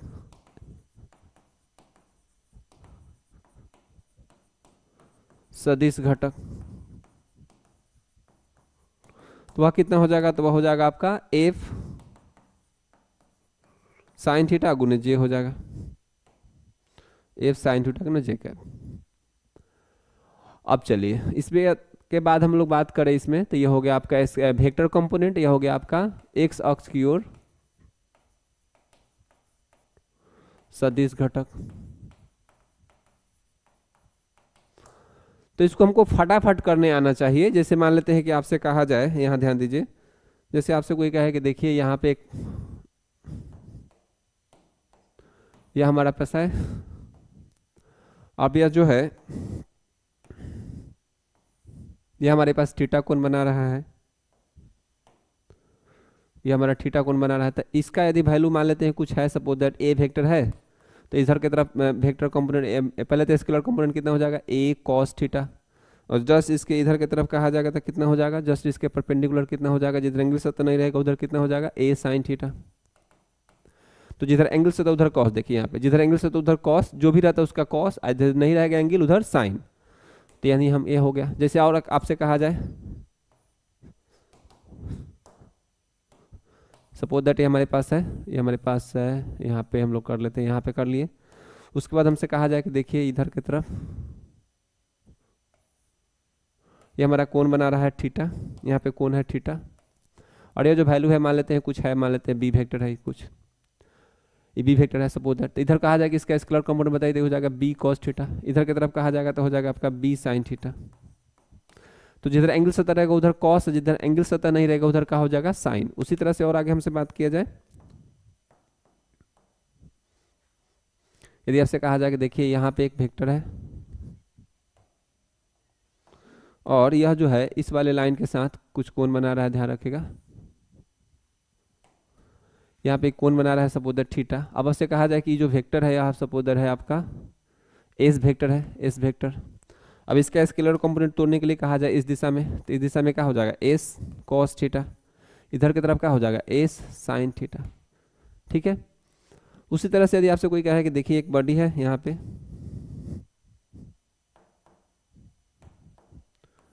इंक्लाइंड पर एक वस्तु है, हॉरिजॉन्टल के साथ कोण बना रहा है थीटा, या थीटा कोण बना रहा है। अब यहाँ पे जो इसका वेट है, यह बॉडी है, इसका मास है m। तो हम जानते हैं कि किसी वस्तु का जो वेट होता है वह डाउनवर्ड होता है, तो इसका जो वेट काम करेगा वह डाउनवर्ड काम करेगा। कितना के बराबर काम करेगा, तो mg के बराबर, mg के बराबर काम करेगा। अब हम बात करें कि यह हमारा कोण कितने हो जाएगा, तो 90, यह कोण कितने हो जाएगा 90 माइनस थीटा। अब कंपोनेंट में तोड़ने के लिए कहा जाए तो जिधर एंगल से उधर तोड़ा जाए, तो जिधर एंगल से उधर तोड़ेंगे हम लोग, तो इधर तोड़ेंगे कितना, इधर तोड़ने वाले हैं हम लोग, इधर तोड़ेंगे तो हो जाएगा mg हो जाएगा इधर की तरफ, स्केलर में बोला जाएगा तो mg और इंटू कॉस 90 माइनस थीटा हो जाएगा ये। आज जस्ट इसके परपेंडिकुलर तोड़ने के लिए कहा जाएगा तो हो जाएगा mg साइन हो जाएगा साइन 90 और माइनस थीटा, जस्ट इसके परपेंडिकुलर।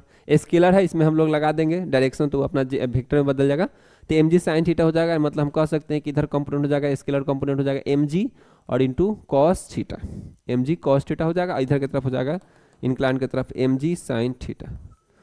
तो इस तरह से बहुत सारा ऐसा केसेज आएगा जहाँ पे आप कंपोनेंट में इस तरह से आपको तोड़ना पड़ेगा। फिजिक्स में बहुत जगह आपका इसका जरूरत पड़ने वाला है, तो ध्यान रखिएगा। जिधर एंगल से था उधर कॉस, जिधर एंगल से था नहीं उधर साइन, जिधर एंगल से था उधर कॉस, जिधर एंगल से था नहीं उधर साइन। तो ये हो जाएगा आपका एस, यहाँ पे था, माफ करिएगा, यहाँ पे एस था, एस यहाँ हो जाएगा एस और into sine theta, scalar component में टूट गया, ठीक है। अब इतना तक तो हमको ठीक है। आगे हम लोग के पास है किसी भी वेक्टर को थ्री कंपोनेंट में हम कैसे रिजॉल्व करेंगे, यानी किसी सदिश को 3 घटक में तोड़ना। तो इसके यानी जैसे ही हम लोग 2 घटक वाला तोड़े थे उसी तरह से हम 3 घटक वाला तोड़ सकते हैं। तो यहाँ ध्यान दीजिए, सपोज दैट आपके पास यहाँ पे है, यह मान लिया जाए कि यह हमारा एक्स एक्सिस है, यह हम लोग मान लेते हैं जेड एक्सिस है, और ये हमारा हो गया वाई एक्सिस। तो यहाँ पे हम लोग 3 एक्सिस ले लेते हैं, यह हो गया वाई एक्सिस और ये हो गया आपका यहाँ पे हम लोग ले लेते हैं, ये हो गया जेड एक्सिस ले लेते हैं, और ये हो गया आपका वाई एक्सिस ले लेते हैं। अब हम बात करें कि किस तरह से रह सकता है, तो 3D वाला केस है, तो ध्यान रखिएगा। जैसे कि हमारे पास इस तरह का 3D केस है, तो यह जो दिखाई दे रहा है आपको, यह जो हो जाएगा आपका एक्स एक्सिस, यहाँ जो हो जाएगा एक्स एक्सिस हो जाएगा, यह जो है आपका जेड एक्सिस हो जाएगा, यह हो जाएगा वाई एक्सिस, ठीक है। तो ये वाई एक्सिस हो गया, ये हमारा हो गया आपका एक्स एक्सिस, और ये हो गया आपका, यह जेड एक्सिस माने हम लोग ऊपर वाला, हाई वाई एक्सिस है, ठीक है। अब इसको यदि हम यहाँ लेके आए, और इसमें जो है एक पॉइंट हम लोग ले लेते हैं P, मतलब यहाँ पे हम लोग वेक्टर ले लेते हैं P पॉइंट ले लेते हैं, जो कि 3D स्पेस में है, मतलब स्पेस में है मतलब। तो यहाँ से हम यदि इसको लाइन को मिला दें,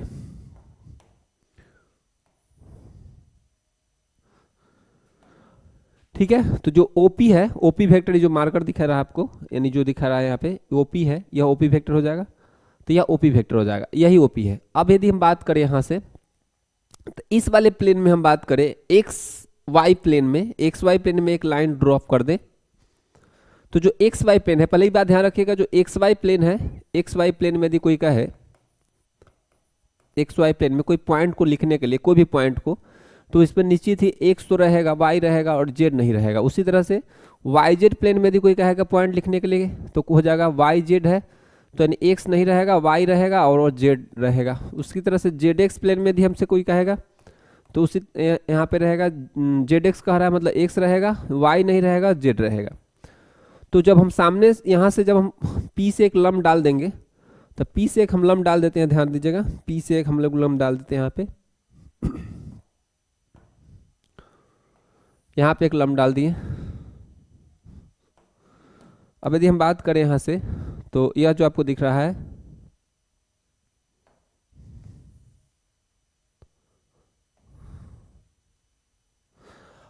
लम डालने के बाद ध्यान रखिएगा, यहाँ से जब लम डाल दें तो हमको यहाँ से हम लोग लाइन देख सकते हैं कि यह जो है यह क्या होगा, चूंकि ध्यान रखिएगा यह जो है सामने से P बिंदु से लम डाला गया है X Z plane X Y plane पर, तो हाई जो दिखाई दे रहा है ना यहाँ से आता है, ये जो होगा आपका जेड हो जाएगा, ये क्या हो जाएगा जेड।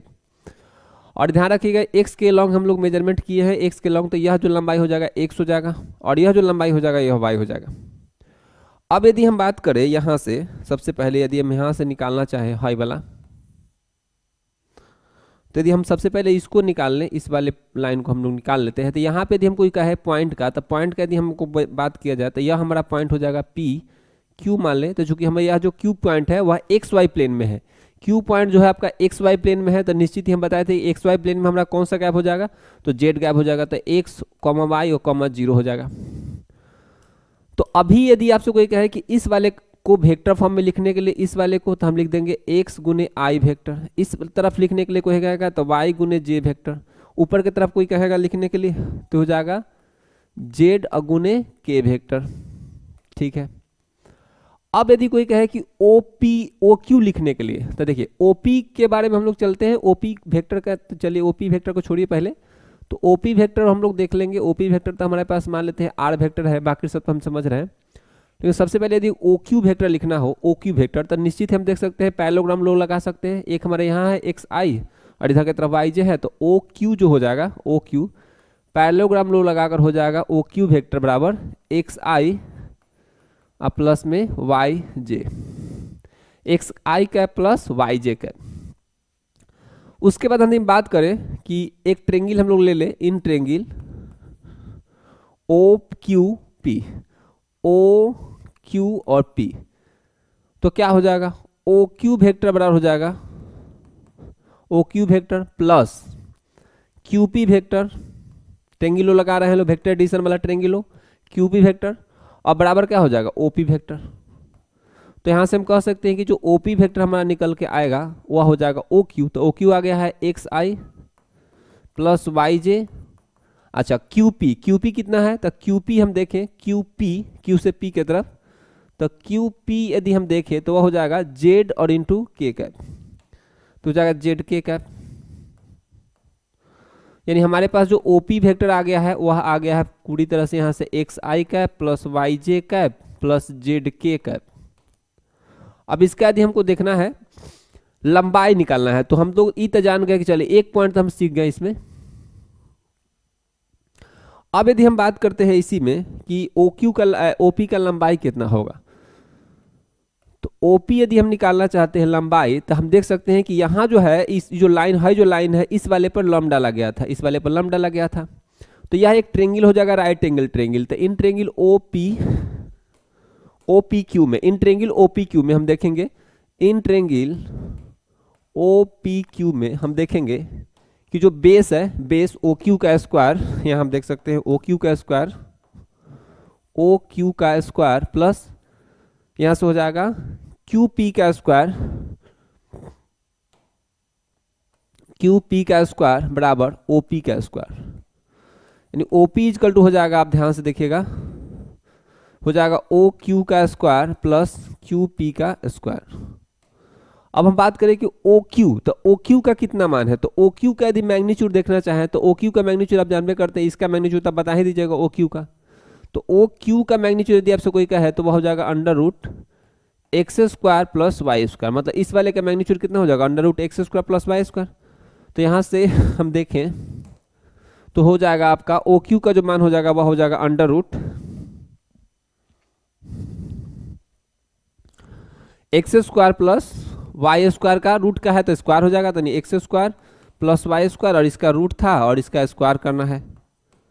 और QP जो हमको दिखाई दे रहा था QP, तो जो QP है ऊपर की तरफ वह है लंबाई Z, तो वह लंबाई Z है, तो ये हो जाएगा Z का स्क्वायर।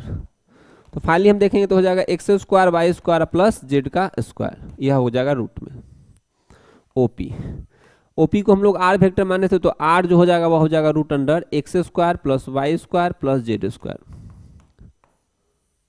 चलिए दो बात हम सीख लिए, तीसरा बात हम लोग इसमें सीखना है एंगल का कंडीशन, एंगल का, और जो हम बात करें तो देख कुछ और बातों को इसमें हम लोग चर्चा करते हैं। सपोज दैट जो OP वेक्टर है एक अक्ष के साथ कोण बनाए अल्फा वाई अक्ष के साथ बना ले रहा हो बीटा और जेड अक्ष के साथ बना रहा हो गामा, तो कॉस अल्फा यदि हम निकालने की कोशिश करें तो यह तो लंबाई हम लोग मान लेते हैं कि एक्स हो सकता है, यह लंबाई एक्स, और यहाँ से देखेंगे एक्स होगा। और हम बात करें तो कॉस अल्फा इजकल टू इसमें निकालने में कोशिश करें हम लोग कॉस अल्फा, तो जो कॉस अल्फा निकल के आ जाता है वह हो जाता है X by O P, X by O P, यानी हम कह सकते हैं कि x equal to O P के जगह r माने थे तो x कॉस अल्फा हो जाएगा। उसी तरह से हम कोई कहे कि कॉस बीटा इजकल टू क्या हो जाएगा, तो y बाई ओ पी हो जाता है सिमिलरली, और y इजकल टू हो जाता है साइन y कॉस बीटा।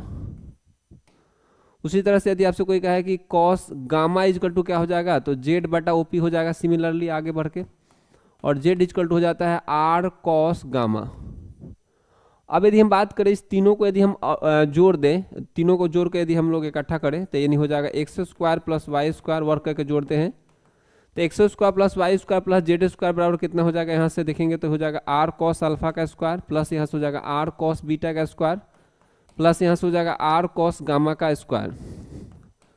अब यहाँ से हम देख रहे हैं कि जो एक्स स्क्वायर वाई स्क्वायर और जेड स्क्वायर का मान यदि हम यहाँ से देखें तो हो जाएगा एक्स स्क्वायर वाई स्क्वायर और जेड स्क्वायर का जो मान हो जाएगा वह हो जाएगा आर स्क्वायर हो जाएगा, तो यानी इसका मान हो जाएगा आर स्क्वायर, और यहाँ से आर स्क्वायर तक कॉमन होने वाला है क्योंकि सभी में आर स्क्वायर आने वाला है, तो ये हो जाएगा कॉस स्क्वायर अल्फा, ये हो जाएगा कॉस स्क्वायर बीटा, और ये हो जाता है कॉस स्क्वायर गामा। तो यहाँ से जो दिख रहा है हो जाएगा cos square alpha plus cos square beta और प्लस कॉस स्क्वायर गामा, अब बराबर आ जाएगा 1।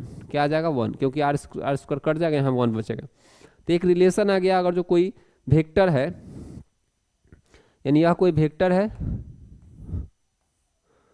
यहाँ जो कोई वेक्टर है और यह वेक्टर यदि इसके साथ अल्फा कोण बनाए, इसके साथ बीटा कोण बनाए, इसके साथ गामा कोण बनाए, तो हम कह सकते हैं कि एक रिलेशन आ गया cos square alpha cos square beta और एक कॉस स्क्वायर गामा बराबर 1। अगर जो इसको आप साइन में बदल दीजिएगा तो 1 माइनस हो जाता है sine square alpha plus 1 minus sine square beta और plus 1 minus sine square gamma, अब बराबर हो जाएगा 1। मतलब फाइनली यदि हम sine square alpha sine square beta निकालने जाएं तो sine square alpha sine square beta और साइन स्क्वायर गामा का जो मान निकल के आ जाएगा वह हो जाएगा 3 हो जाएगा, एक घट जाएगा, नहीं हो जाएगा आपका 2, तो यहाँ पे आ जाएगा आपका 2। तो साइन के टर्म में यदि आपसे कोई पूछेगा तो हो जाएगा इसका 2, और कॉस के टर्म में पूछा जाएगा तो हो जाएगा आपका 1। ठीक है, यहाँ तक तो कोई दिक्कत नहीं होता है। एक टर्म होता है direction cosine of vector, direction cosine of OP vector. तो ओपी वेक्टर का यदि दिक् को क्या कहा जाए, जबकि इसका पॉइंट का नाम दे दिया जाए एक्स वाई और जेड, तो क्या होगा, ध्यान से देखिएगा। ओपी वेक्टर का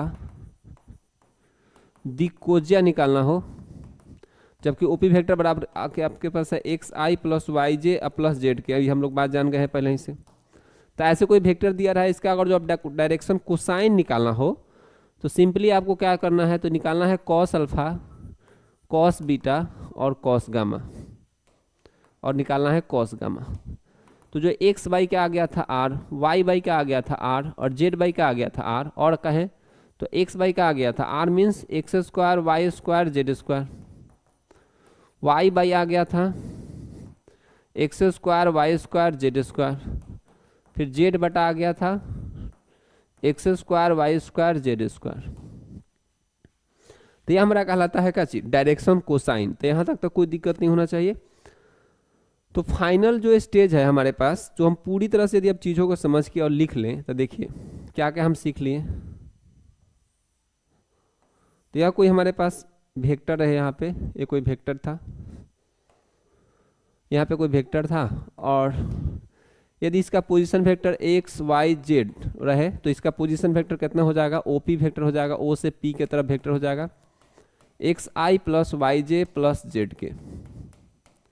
इसके बाद एक्स इजकल टू का आ गया है, एक्स को हम लोग आर मान लिए थे, यदि हम इसका आर मान ले, आर वेक्टर बराबर इसको और लिख सकते हैं r vector is equal to x i plus y j और प्लस जेड के। इतना तक तो ठीक है। इसका मैग्नीट्यूड हम लोग जान गए हैं निकालना, आर वेक्टर का मैग्नीट्यूड हो जाता है root under X square Y square plus Z square. इतना बात हो गया, ये बात एगो सीख गए लोग, ये बात सीख गए, मैग्नीट्यूड निकाला एक बात। दूसरा बात यदि हमसे कहा जाए कि एक्स का मान, इसमें एक्स घटक कितना हो जाता है, तो हो जाता है आर कॉस अल्फा, वाई घटक कितना हो जाता है तो आर कॉस बीटा, और जेड घटक कितना हो जाएगा आपका R sine R cos gamma, जबकि यह जो है इसके साथ बना रहा है एक्स के अल्फा, यह जो है, और वाई के साथ बना रहा है बीटा, और जेड के साथ बना रहा है गामा। तो यह रिलेशन हो जाएगा। इसके बाद एक और रिलेशन हम लोग जान गए थे कि इसमें जो cos square alpha cos square beta और कॉस स्क्वायर जो गामा होता है वह कितना के बराबर हो जाता है 1 के। और इसी में यदि हमको साइन स्क्वायर की बात किया जाए तो sine square alpha sine square beta और साइन स्क्वायर गामा का जो मान आ गया था वह कितना के बराबर आ गया है 2 के। ठीक है, डायरेक्शन को साइन भी हम लोग लिखने आ गया। तो बाकी सब कुछ दिक्कत नहीं है इसमें, सब कुछ हम लोग लिख लिए, एक्स का मान लिखने आ गया। ठीक है, बाकी हम लोग आगे बढ़ जाते हैं। अब तो यहाँ तक तो हो गया, 3 कंपोनेंट में बात हम लोग कर लिए। अब हम लोग चलते हैं एक और बात कि यदि कोई हमारे पास बहुत सारे वेक्टर इस टाइप से दे दे, यहाँ ध्यान दीजिएगा, 1 मिनट, आगे हम लोग बढ़ते हैं। अब स्केलर प्रोडक्ट के पहले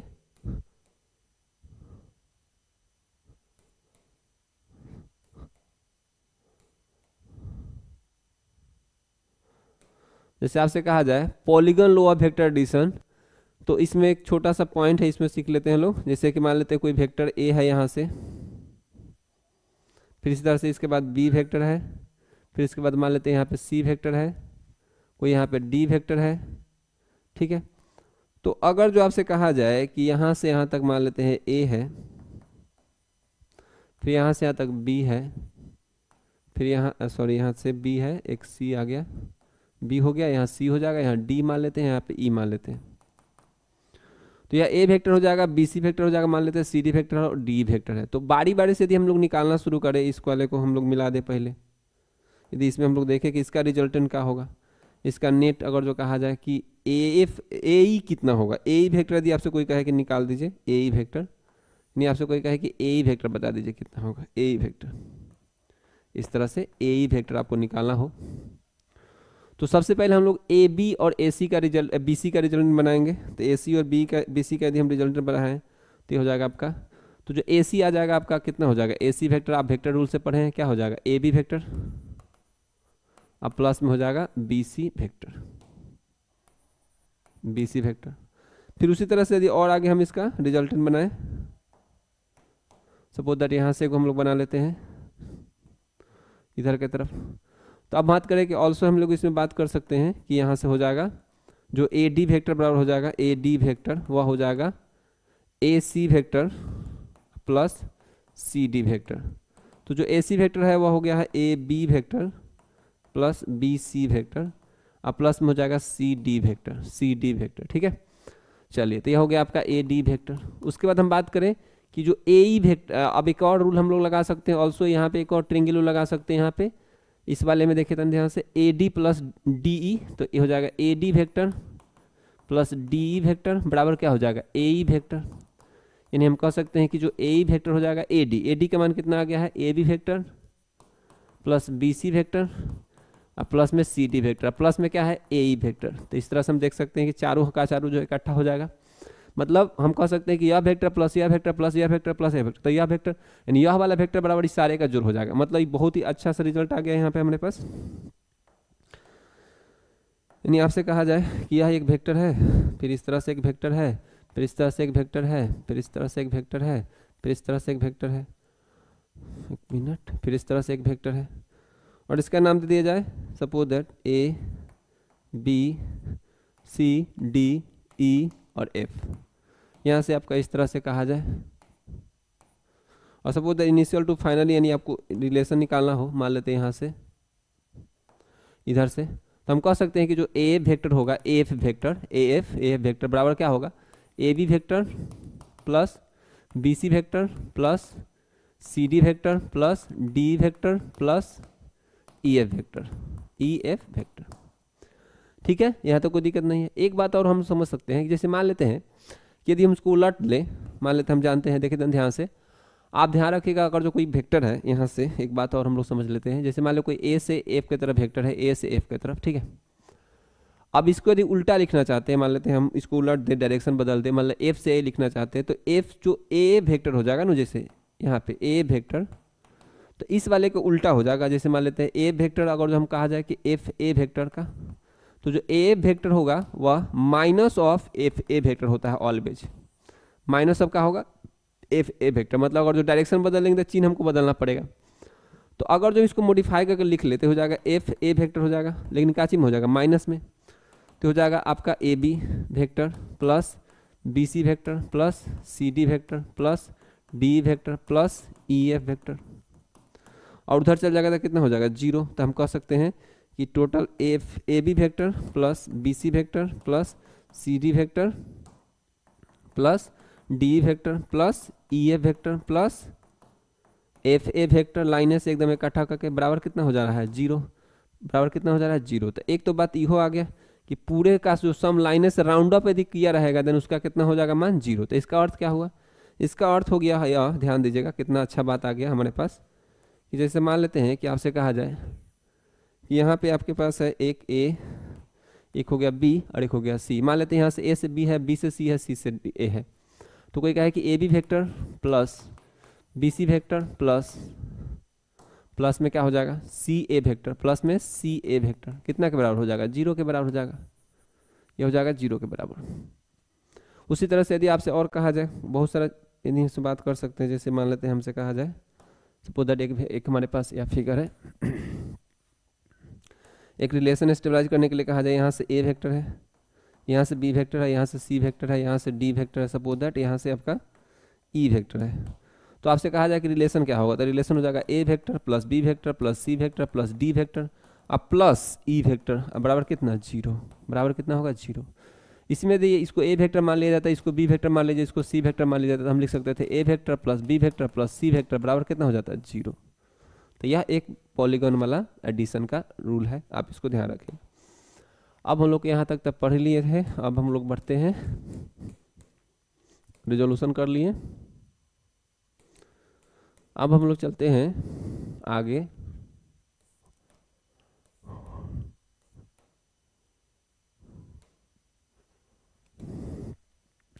दो वेक्टर का हम स्केलर प्रोडक्ट कैसे करेंगे, scalar product of two vector, ठीक है।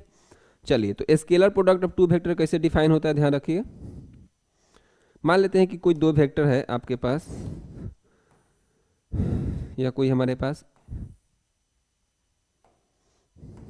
एक ए वेक्टर हो गया, इसके बीच का जो कोण है वह थीटा है, या ए वेक्टर है और यह बी वेक्टर है, ठीक है। दो वेक्टर के बीच का कोण यदि थीटा है तो स्केलर प्रोडक्ट डिफाइन होता है। तो स्केलर प्रोडक्ट माने जिसको हम लोग कहते हैं स्केलर प्रोडक्ट, जिसको कहते हैं लोग dot product, scalar product of two vector A and B, वह जो है डिफाइन होता है, define as A vector dot B vector. क्या होगा A vector dot B vector, इसको हम लोग कहते हैं scalar product A vector dot B vector, यानी A vector and B vector का अदिश गुना परिभाषित होता है किस तरह से होता है ध्यान रखिएगा। स्केलर प्रोडक्ट का अर्थ होता है डॉट प्रोडक्ट, स्केलर प्रोडक्ट का क्या अर्थ होता है डॉट प्रोडक्ट, यह होता है डॉट प्रोडक्ट। इसका मतलब तो जो ए वेक्टर डॉट बी वेक्टर क्या हो जाता है, डिफाइन क्या होता है ध्यान रखिएगा, वह होता है ए वेक्टर का मैग्नीट्यूड बी वेक्टर का मैग्नीट्यूड इनटू कॉस थीटा। क्या होता है थीटा, क्या है थीटा है ए वेक्टर और बी वेक्टर के बीच का कोण। मतलब हमारे पास आ चुका है डाटा कि ए वेक्टर डॉट बी वेक्टर का अगर हमको गुना निकालना हो ए डॉट बी, तो वह हो जाएगा ए वेक्टर का मैग्नीट्यूड इंटू बी वेक्टर का मैग्नीट्यूड इंटू कॉस थीटा, ठीक है। तो यह होता है दो वेक्टर के डॉट प्रोडक्ट का परिभाषा, ठीक है। अब हम बात करते हैं, बहुत अच्छा बात इसमें निकलने वाला है हमारे पास। तो अगर जो हमसे कहा जाए कि ये तो हमारे पास फॉर्मूला हो गया, मतलब दो वेक्टर यदि हमारे पास है, यह हमारे पास है, इसके बीच का कोण यदि थीटा है और ये हमारा ए वेक्टर है और ये हमारा बी वेक्टर है। अब यदि हम बात करा जाए कि ए वेक्टर डॉट बी वेक्टर का मान कितना हो गया, तो ए वेक्टर का मैग्नीट्यूड इंटू बी वेक्टर का मैग्नीट्यूड इंटू कॉस थीटा। तो अगर जो हम पहला पॉइंट इसमें निकालने एंगल का बात करें तो हो जाएगा कॉस थीटा इक्वल टू, निकालने का सूत्र हो गया ए वेक्टर डॉट बी वेक्टर बटा ए वेक्टर का मैग्नीट्यूड इंटू बी वेक्टर का मैग्नीट्यूड। तो ये तो हो गया परिभाषा। अब हम लोग कुछ कुछ और बात पूछा जाएगा, जैसे कि मान लेते हैं कि आपसे कहा जाए कि केस नंबर 1 में हम बात करें, इसको हम लोग हटा लेते हैं, इसको हम लोग पॉइंट मान लेते हैं, ये हमारा एंगल निकालने का तरीका हो गया और ये डॉट प्रोडक्ट निकालने का तरीका हो गया, ठीक है। अब मान लेते हैं कि जैसे ए वेक्टर जो है पैरेलल हो, परपेंडिकुलर हो बी वेक्टर के, ए वेक्टर यदि परपेंडिकुलर हो बी वेक्टर के, यानी ए जो है परपेंडिकुलर हो बी वेक्टर के, ए वेक्टर लंबवत हो बी वेक्टर के, तो इस केस में क्या हो जाएगा, ये हमारा ए वेक्टर मान लेते हैं लोग, ये हमारा ए वेक्टर हो जाएगा और ये हमारा बी वेक्टर हो गया। इस केस में कितना हो जाएगा 90 डिग्री, थीटा का मान कितना हो जाएगा 90, थीटा का मान हो जाएगा 90, तो थीटा का मान यदि हम 90 डिग्री भर दें यहाँ पे, तो जो हमारा ए डॉट बी निकल के आएगा वह कितना आ जाएगा, तो ध्यान दीजिएगा क्या हो जाएगा, ए वेक्टर का मैग्नीट्यूड इंटू बी वेक्टर का मैग्नीट्यूड इंटू कॉस 90, कॉस 90 का जो मान होने वाला है वह 0 हो जाएगा, तो फाइनली हो जाएगा 0, मतलब A vector dot B vector का मान हो जाएगा 0। तो इसको हम उल्टा तरीके से भी याद रखेंगे कि यदि मतलब नोट में हम याद रख लें कि ए वेक्टर और डॉट बी वेक्टर का मान यदि 0 हो, देन ए वेक्टर परपेंडिकुलर होगा बी वेक्टर के, यानी तो ए वेक्टर जो होगा लंब होगा बी वेक्टर के, ये बात हमको मालूम होना चाहिए, ए वेक्टर लंब होगा बी वेक्टर के। दूसरा यदि हमसे कहा जाए कि दूसरा बात यदि हमसे कहा जाए थीटा इजकल टू 0 डिग्री हो जाए, मतलब दोनों वेक्टर एक लाइन में आ जाए यहाँ से एक तरह से, ए वेक्टर और इसी में बी वेक्टर, तो इसका मतलब कि कॉस थीटा यहाँ पे कितना हो जाएगा, कॉस थीटा मतलब कॉस 0 और कॉस 0 का मान हो जाएगा 1, मतलब A vector dot B vector का जो मान हम निकालेंगे तो हो जाएगा ए वेक्टर का मैग्नीट्यूड इंटू बी वेक्टर का मैग्नीट्यूड इंटू कॉस, कॉस हो जाएगा यहाँ पे 0 और कॉस 0 का मान हो जाता है 1, तो फाइनली हो जाएगा ए वेक्टर का मैग्नीट्यूड इंटू बी वेक्टर का मैग्नीट्यूड, यह हो जाएगा ए वेक्टर डॉट बी वेक्टर। अब यदि हम बात करें कि दोनों एक जैसा वेक्टर, यदि अब एक और केस यदि राइज करें हम लोग, तो ये तो हमारे पास निकल गया कि हाँ भाई ए वेक्टर डॉट बी वेक्टर का जो मान होगा, ये ज़्यादा कुछ इंपॉर्टेंट उतना है नहीं, लेकिन फिर भी लिख लेते हैं लोग, ए बी हो जाएगा, ठीक है। केस नंबर 3 यदि हम बात करें, ठीक है, अब यदि हम बात करें इसमें कि अगर जो एक जैसा वेक्टर दोनों एक के जैसा वेक्टर हो, मतलब ए वेक्टर हो जाएगा और एक और ए वेक्टर, इसी जैसा दो वेक्टर का हम सेम जैसा वेक्टर को हम यदि डॉट कर दे, तो अपने में अपने से यदि कोई वेक्टर का बात किया जाए तो 0 डिग्री का कोण बनाएगा, तो ए वेक्टर का मैग्नीट्यूड इंटू ए वेक्टर का मैग्नीट्यूड इंटू 0 डिग्री का कोण बनाएगा, तो कॉस 0 हो जाएगा, कॉस 0 का जो मान हो जाएगा वह हो जाएगा 1, तो ए वेक्टर का magnitude into B vector A vector का मैग्नीट्यूड इंटू 1, यानी ए वेक्टर के मैग्नीट्यूड का स्क्वायर हो जाएगा, मतलब ए वेक्टर, कोई कहे कि ए वेक्टर डॉट ए वेक्टर का होता है, तो ए वेक्टर के मैग्नीट्यूड का स्क्वायर, ए वेक्टर का मैग्नीट्यूड का स्क्वायर। अब इसके बाद यदि हम बात करें और आगे, तो एक चीज़ हमको और सीखना है, किसी भी वेक्टर का प्रोजेक्शन के बारे में बात करेगा कि किसी वेक्टर का प्रोजेक्शन बताइए, तो ध्यान दीजिएगा प्रोजेक्शन का चर्चा करना है, तो किसी एक वेक्टर का दूसरे वेक्टर प्रक्षेपण निकालना हो, तो यह ए वेक्टर है और यह मान लेते बी वेक्टर है, तो प्रक्षेपण की यदि हम बात करें तो यहाँ से आप एक लंब डाल दीजिए, यहाँ से हम लोग लंब डाल दिए यहाँ पे, तो ये हो जाएगा लंब। तो जो दिखाई दे रहा होगा, सपोज दैट ये हम लोग मान लेते हैं ओ है, यहाँ पे हम लोग मान लेते हैं बी है, और ये हमारा सपोज दैट ये हमारा ए था, लेकिन ये हम मान लेते हैं एन है, तो जो ओ एन दिखाई दे रहा है ओ एन वह कहलाता है प्रोजेक्शन ऑफ, ओ एन कहलाएगा प्रोजेक्शन ऑफ बी वेक्टर, मतलब ओ बी वेक्टर या B vector on A vector, यानी बी वेक्टर का प्रक्षेपण ए वेक्टर पर। और हम लोग जान गए थे कि यदि बी वेक्टर होता है यहाँ से आते कि हम लोग निकालने के लिए कहा जाए लंबाई ओ एन, तो हम निकालेंगे तो ये आ जाएगा निश्चित ही बी कॉस थीटा, क्यों, क्योंकि हम जानते हैं कि यहाँ से यदि कॉस थीटा हम देखें तो कॉस थीटा इक्वल टू हो जाएगा आधार यानी O N, cos theta equal to आधार ओ एन, अब बटा कर्ण, और कर्ण का मान ओ बी है, तो हम कह सकते हैं कि जो ओ एन निकलेगा ओ बी का लंबाई कितना होगा बी होगा, तो बी कॉस थीटा होगा, तो यहाँ से हो जाएगा आपका कितना, तो ये हो जाएगा बी और इंटू कॉस थीटा, ये हो जाएगा किसका मान ओ एन का, तो ओ एन का जो मान आ जाएगा बी कॉस थीटा, तो बी कॉस थीटा ही प्रक्षेपण कहलाएगा, प्रोजेक्शन कहलाएगा, और चूंकि हमको यदि प्रोजेक्शन निकालना है बी कॉस थीटा का मान निकालना है, तो हम कह सकते हैं यहाँ से यानी projection of B vector on A vector, यानी बी वेक्टर का प्रक्षेपण ए वेक्टर पर, तो वह हो जाता है बी कॉस थीटा, वह हो जाता है बी कॉस थीटा।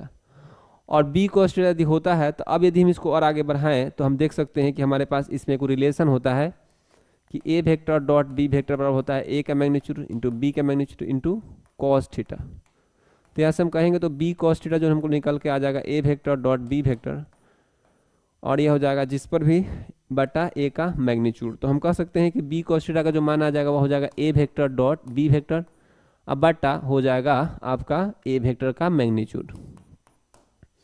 ठीक है, तो बड़ा आसानी से आप बी कॉस थीटा निकाल सकते हैं। यहाँ से बी कॉस थीटा ए नीचे गिर जाएगा तो बी कॉस थीटा बराबर ए हो गया। मतलब हमसे कोई कहे कि बी वेक्टर का प्रक्षेपण ए पर, तो हम कह सकते हैं कि दोनों का डॉट निकाल के जिस पर कहेगा उसका नीचे मैग्नीट्यूड लिख देंगे। वही बात है तो उल्टा भी कह सकता है, ए का प्रक्षेपण बी पर तो हम करते डॉट कर देंगे, जिस पर कहेगा उसका नीचे हम लोग मैग्नीट्यूड ले लेंगे।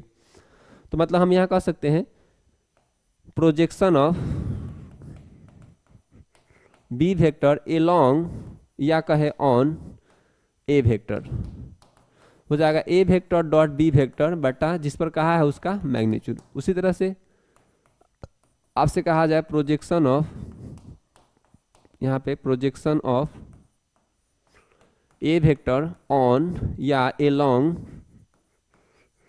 बी वेक्टर, तो हो जाएगा ए वेक्टर डॉट बी वेक्टर जिस पर कहा है या जिसके एलॉन्ग कहा है उसका ले लीजिए मैग्नीट्यूड, तो यह हो जाएगा मैग्नीट्यूड। ठीक है, चलिए अब हम बात करते हैं, यह हो गया ए वेक्टर का प्रक्षेपण बी वेक्टर की ओर या बी वेक्टर पर। ठीक है, अब चलिए और आगे हम लोग बात करते हैं इसमें, यहां तक तो हम लोग का हो चुका है। चलिए यहाँ पे कोई दिक्कत नहीं होना चाहिए। अब हम लोग को नेक्स्ट हमें इसमें बढ़ना है कि कैसे हम लोग स्केलर प्रोडक्ट करेंगे यूनिट, जो हमारा जो परपेंडिकुलर यूनिट वेक्टर होता था आई जे कैप का। तो जो हम लोग देखें यदि आई जे कैप का यदि हम कहानी देखें यहाँ पे, तो हमारा आई का एक्स एक्सिस मान लिया जाए, यहाँ पे ये हमारा जो होता था वाई एक्सिस था और ये हमारा हो गया मान लेते हैं जेड एक्सिस। ये हो गया जेड एक्सिस, ये हो गया एक्स एक्सिस, ये हो गया वाई एक्सिस। यदि इधर की तरफ कहा जाए तो हो जाता था आई कैप, इधर हो जाता था जे कैप, इधर हो जाता था के कैप। तो यह जो था आपस में कितना पर था 90 पर, इस सब का सब जो है आपस में कितने पर था 90 पर। तो हम देखेंगे कि यदि आपसे कोई कहे कि देखिए आप आई और जे का डॉट कर दीजिए, तो आप कहिएगा देखिए आई का मैग्नीट्यूड इंटू जे का मैग्नीट्यूड इंटू कॉस, तो आई और जे के बीच का कोण कितना हो जाएगा तो 90। देखिए आई इधर है और जे इधर है तो कितना हो जाएगा 90, और कॉस 90 के मान 0 हो जाता है, मतलब आई डॉट जे तो कितना आने वाला है 0। तो निश्चित ही हम कह सकते हैं कि जे डॉट के कितना हो जाएगा, तो वही 0 हो जाएगा। जे डॉट के कितना हो जाएगा 0। उसी तरह से कोई कहे कि के डॉट आई कितना हो जाएगा, के वेक्टर डॉट आई वेक्टर, तो ये भी कितना हो जाएगा 0। अब चलिए और हम बात करते हैं यहाँ पे कि आई डॉट आई का क्या हाल होगा। तो आई डॉट आई के बारे में यदि हम बात करें तो आई का मैग्नीट्यूड फिर आई का मैग्नीट्यूड इंटू अपने में अपने से कितना कोण बनाएगा 0 डिग्री, तो हो जाएगा 1 1 1, तो हो जाएगा 1। मतलब आई डॉट आई का जो कहानी हो जाएगा वह हो जाएगा 1। जे डॉट जे का जो कहानी हो जाएगा वह हो जाएगा 1 सिमिलरली। उसी तरह से के डॉट के का जो कहानी हो जाएगा वह हो जाएगा 1। तो हम बात यहाँ से समझ में आ गया हमको कि आई डॉट जे का मान हो जाएगा 0, जे डॉट के का मान हो जाएगा 0, के डॉट आई का मान हो जाएगा 0। एक बात ध्यान रखिएगा, आपसे कहा जाए कि जैसे देखिए एक बात और छोटा सा याद रखिए कि ए डॉट बी का मान निकाला जाए तो ए बी कॉस थीटा हो जाता है, ए का मैग्नीट्यूड बी का मैग्नीट्यूड इंटू कॉस थीटा होता है, मतलब ए का मैग्नीट्यूड ए लिख सकते हैं। उसी तरह से यदि कोई कहे कि बी डॉट ए बताइए, देखिए उल्टा करके भी करिएगा ना तो कोई फर्क पड़ने वाला नहीं है। मतलब हम कह सकते हैं कि जो ए वेक्टर होता है ए डॉट बी और B dot A dot B और बी डॉट ए आपस में क्या होता है सेम। तो इसका मतलब यह हुआ कि यदि आई डॉट जे 0 है तो जे डॉट आई भी क्या होगा 0 ही होगा। इस तरह से मतलब के डॉट जे भी कितना होगा 0 होगा। उस तरह से आई डॉट के भी कितना हो जाएगा 0 होगा। ठीक है, तो सिमिलर यदि हमसे कोई कहेगा सिमिलर वाले का गुणनफल तो हो जाता है 1 और डी सिमिलर वाले का गुणनफल कितना हो जाता है 0। अभी हम लोग देख रहे हैं स्केलर प्रोडक्ट, धीरे धीरे हम लोग चीज़ों को समझ पा रहे हैं। अब जैसे बात किया जाए कि हमसे कोई कहे कि देखिए एक्स आपको दिया गया है a1i plus a2j plus a3k, उसी तरह से कोई एक बी वेक्टर बराबर दिया है a2i b1i plus b2j plus b3k, और आपसे कहा जाए कि देखिए आप a vector dot b vector निकाल दीजिए। तो हम क्या करेंगे, हम लोग निकालने की कोशिश करेंगे। तो a1i plus a2j plus a3k, उसके बाद हम बात करते हैं, हो जाएगा b1i plus b2j plus b3k। अब हम बात करेंगे इसमें, तो जब हम गुना करने जाएंगे तो हम क्या लेंगे, सभी से लेंगे इस तरह से गुना, ए को लेके सब में गुना करने जा रहे हैं। तो a1 और इंटू b1, तो यह वाला आई से गुना हो जाएगा, तो ये हो जाएगा i डॉट आई, ये तो 1 होने वाला है।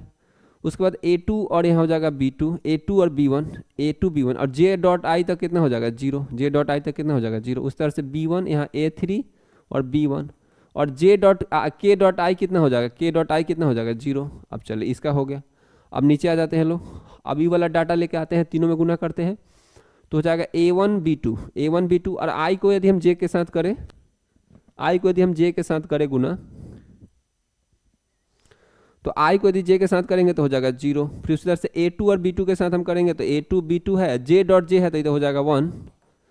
फिर इसी तरह से हम a3 और b3 का गुना करें, k डॉट i का मान कितना हो जाएगा 0 प्लस, अब b3 लेके चलेंगे लोग यहाँ से, तो हो जाएगा a1 b3 और i डॉट k का मान कितना हो जाएगा 0 प्लस। फिर इसके बाद करेंगे a2 हो जाएगा और b3, j डॉट k का मान कितना हो जाएगा 0, और आगे बढ़ते हैं हम लोग। फिर उसके बाद कहा जाए a3 और b3, k डॉट k का मान कितना हो जाएगा 1। अब इसको ठीक से करेंगे तो क्या हो जाएगा a1 a1 यहाँ से आ गया है a1 b1, a1 क्या आ गया है a1 b1 plus a2 b2 आ गया, फिर a3 b3 आ चुका है। मतलब हम देख सकते हैं यहाँ पे कि हमारे पास जो फाइनली दिखाई दे रहा है, आई से गुना हुआ है, जे से गुना हुआ है, के वाला गुना हुआ है, मतलब यहाँ से इस वाले को हम गुना कर रहे हैं, फिर इस यहाँ पे इस वाले को गुना कर रहे हैं, और यहाँ पर इस वाले को हम लोग गुना कर रहे हैं।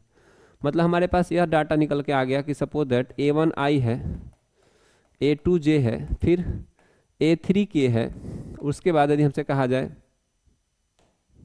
b1i है सपोज दैट यहाँ पे, b2j है प्लस b3k है सपोज दैट यहाँ पे, तो जो गुना निकलने वाला है यह हो जाएगा a1 और b1 प्लस a2 और b2 प्लस a3 और b3, इस तरह से निकल जाएगा। अब इसका एग्जांपल यदि हम लोग कहा जाए, जैसे मान लें आपसे कोई कहे कि a वेक्टर है बराबर i है माइनस j है प्लस 2k है, b वेक्टर बराबर है 2i plus j plus 3k, तो a vector dot b vector बराबर कितना हो जाएगा i माइनस में j प्लस में क्या हो जाएगा 2k, और इसको करना है डॉट कितना के साथ, तो हो जाएगा 2i और प्लस में j और प्लस में 3k। अब हम देखेंगे कि i से गुना करेंगे तो i के साथ यहाँ 1 है और वहाँ कितना है 2 है, तो 1 गुने 2 हो जाएगा। j के साथ यहाँ कितना है -1 और यहाँ कितना है 1 है। k से गुना करेंगे तो k के साथ यहाँ गुणांक कितना है 2 है और यहाँ k कितना है 3 है, k के साथ तो हो जाएगा 2 और हो जाएगा -1 और हो जाएगा 6, तो 6 और 8 हो जाएगा 8 मतलब 7, यानी इसको वाले का आंसर आ जाएगा 7। मतलब ये दो वेक्टर का जो डॉट प्रोडक्ट होगा कितना होगा 7। उसी तरह से यदि हम बात करें और आगे, जैसे मान लेते हैं कि आपसे कहा जाए कि a वेक्टर बराबर दिया हुआ है 2i और माइनस j है, b वेक्टर बराबर दे दिया है i अब प्लस 4k है, तो हम देखेंगे यहाँ पे कि अब हम यदि गुना करना जाएँ तो a vector dot b vector के यदि हम देखें तो a वेक्टर का मान हमारे पास 2i माइनस j है, k तो नहीं है, तो k जब नहीं होगा तो उसका गुणांक ले लेंगे 0, फिर हम डॉट करना है इसके साथ, ध्यान रखिएगा। तो अब हम देखेंगे कि i तो यहाँ है, k j नहीं है तो 0 ले लेते हैं, प्लस में k यहाँ हो जाएगा 4k। अब हम बात करेंगे कि i के साथ, तो i के साथ यहाँ 2 है गुने 1 हो जाएगा, फिर आगे हम बात करेंगे -1 गुने j के साथ कितना है 0 है, प्लस 0 गुने k के साथ इतना हो जाएगा 4, तो हो जाएगा 2। तो हम कह सकते हैं कि a vector dot b vector का मान कितना होगा 0। उसके बाद हम एक और क्वेश्चन देख ले, ऐसे इसी टाइप का क्वेश्चन हम देखें और आगे, जैसे मान लिया आपसे कोई कहा है कि देखिए a वेक्टर बराबर दिया है 2i minus j plus 6k, b vector बराबर दे दिया है xi प्लस 2j और माइनस में 2k, और कहा देगा कि जो a वेक्टर है परपेंडिकुलर है किसके b वेक्टर के, तो x का मान बता दीजिए। तो हम जानते हैं कि a वेक्टर यदि परपेंडिकुलर हो किसके b वेक्टर के, इसका मतलब हो जाता है a vector dot B vector का मान कितना 0 के, तो ए वेक्टर का मान हमारे पास आ चुका है 2i माइनस जे प्लस 6 के। इसके साथ हम डॉट कर देंगे तो हो जाएगा xi प्लस 2j माइनस 2 के, अब बराबर कितना 0। तो यहाँ से हम लोग कर देंगे i के साथ तो 2 गुने x हो जाएगा प्लस माइनस 1 गुने 2 हो जाएगा प्लस 6 गुने हो जाएगा माइनस 2 बराबर 0। तो यहाँ से हम बात करेंगे तो हो जाएगा 2x माइनस में 2 माइनस में 12 बराबर 0। तो यहाँ से हो जाएगा 2x बराबर हो जाएगा 14, यानी x का मान कितना आ जाएगा 7। तो x का मान हमारे पास आ गया 7। तो इस वाले केस में हमारे पास x का जो मान आ गया वो हो गया 7। तो ऐसा क्वेश्चन भी आपको डॉट प्रोडक्ट से पूछा जा सकता है। ये तो हो चुका है हम लोग का। अभी हम लोग के पास वेक्टर प्रोडक्ट है, इसके बाद हम लोग के पास है वेक्टर प्रोडक्ट। तो इतना तो हो गया आपका स्केलर प्रोडक्ट से क्वेश्चन। और भी क्वेश्चन हमारे से पूछा जा सकता है, जैसे कि हम लोग और आगे बढ़ जाते हैं इसमें। जैसे आपसे कहा जाए कि देखिए ए वेक्टर का मान दिया हुआ है √3, बी वेक्टर का मान दिया है 1 और ए डॉट बी का जो मान है आपका है सपोज दैट यह है आपका 3 है, 3/2 है सपोज दैट। तो आपसे कहा जाए कि थीटा का मान बता दीजिए, ठीक है। तो हम जानते हैं कि ए वेक्टर डॉट बी वेक्टर का मान कितना होता है, तो ए वेक्टर का मैग्नीट्यूड इंटू बी वेक्टर का मैग्नीट्यूड इंटू कॉस थीटा। तो कॉस थीटा का जो मान हो जाएगा वह हो जाएगा ए वेक्टर डॉट बी वेक्टर बटा ए वेक्टर का मैग्नीट्यूड इंटू बी वेक्टर का मैग्नीट्यूड। उसके बाद हमसे कहा जाए तो एंगल निकालना है दो वेक्टर के बीच का, थीटा निकालना है, दोनों वेक्टर के बीच का कोण निकालना है। तो ए वेक्टर डॉट बी वेक्टर का मान हमको दिया हुआ है 3/2, ए वेक्टर का मैग्नीट्यूड होता है √3 दे दिया है और बी वेक्टर का मैग्नीट्यूड दिया है 1। तो यहाँ से कह सकते हैं √3 हो जाएगा, यहाँ से हो जाएगा 3/2 गुने यहाँ पे √3। तब इसको 3 को हम लिख सकते हैं √3 और गुने √3, बटम हो जाएगा 2√3। तो √3 से √3 कट जाएगा तो √3/2 हो जाएगा। मतलब हम कह सकते हैं कि जो कॉस थीटा का जो मान हो जाएगा वह हो जाएगा √3/2। और हम जानते हैं कि √3 कितने में होता है, तो कॉस 60 डिग्री का। तो थीटा का मान हो गया, थीटा का मान कितना हो जाएगा 60 डिग्री। मतलब इस वाले केस में हमारे पास क्वेश्चन में थीटा का मान निकलेगा वो आ गया 60 डिग्री। नेक्स्ट आपसे कहा जाए कि देखिए ए वेक्टर का मान दिया है माइनस में और ये 2j 2 के, बी वेक्टर का मान दिया है i प्लस j प्लस 4 के। आपसे कहा जाए कि इसके बीच का कोण बता दीजिए। तो हमको जानते हैं कि जो कॉस थीटा का मान होता है वह होता है a vector dot B vector बटा ए वेक्टर का मैग्नीट्यूड इंटू बी वेक्टर का मैग्नीट्यूड। तो सबसे पहले हमको निकालना चाहिए ए डॉट बी।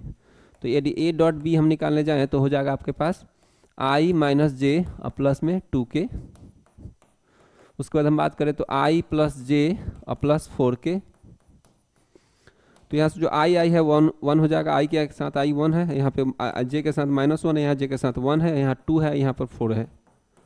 तो यहाँ हम बात करेंगे तो 1 - 1 4 दूना 8 हो जाएगा। तो यहाँ हो जाएगा 8। तो ए डॉट बी का जो मान हो गया वह 8 हो गया। हमको चाहिए ए वेक्टर का मैग्नीट्यूड।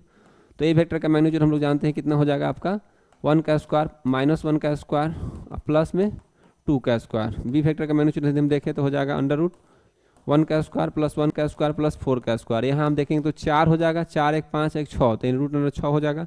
यहाँ हो जाएगा 4 4 16, 16 1 17 1 18, तो √18 आ जाएगा। तो यहाँ हम कह सकते हैं कि जो कॉस थीटा हमारे पास निकल के आ रहा है वह हो जाएगा ए वेक्टर का मैग्नीट्यूड आ जाएगा ए डॉट बी का जो मान आने वाला है वह हो जाएगा 8 हो गया, बट्टा में आ जाएगा √6 हो जाएगा और फिर हो जाएगा √18। तो यहाँ से जो कॉस थीटा का जो मान आने वाला है वह हो जाएगा,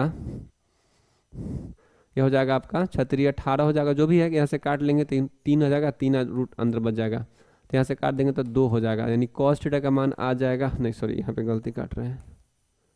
यहाँ पे आपका जो थीटा निकल के आएगा कॉस थीटा 6 है, 36 18 6 फ्रेश हो जाएगा। तो ऊपर हो जाएगा 4/3 और नीचे बचेगा √3, ठीक है, पूरा कंप्लीट यहाँ पे बचेगा, ठीक है। और यहाँ से जो थीटा निकल के आएगा मतलब 4/3 √3 होगा, और थीटा का जो मान निकल के आएगा वह होगा कॉस इनवर्स 4/3 √3, ठीक है। इस तरह से हम लोग दो वेक्टर के बीच का कोण भी निकाल सकते हैं, ठीक है। अब नेक्स्ट में बात करते हैं आगे।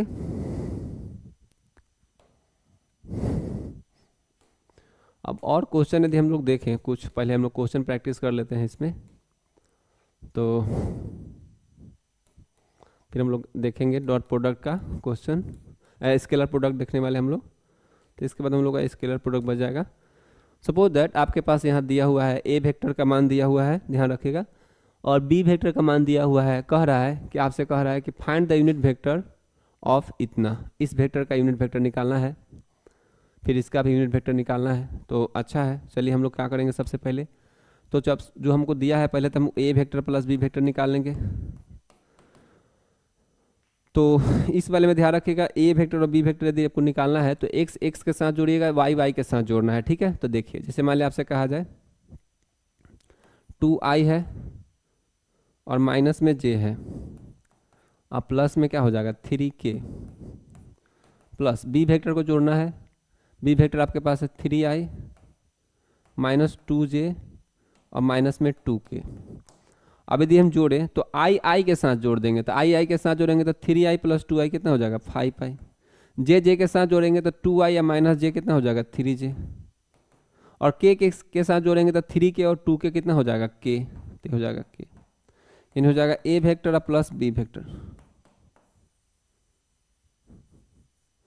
तो ए वेक्टर प्लस बी वेक्टर का जो मान आ गया वो आ गया 5i minus 3j minus k। तो ये हमारा हो गया आई के साथ जे के साथ और के साथ जोड़ दिए।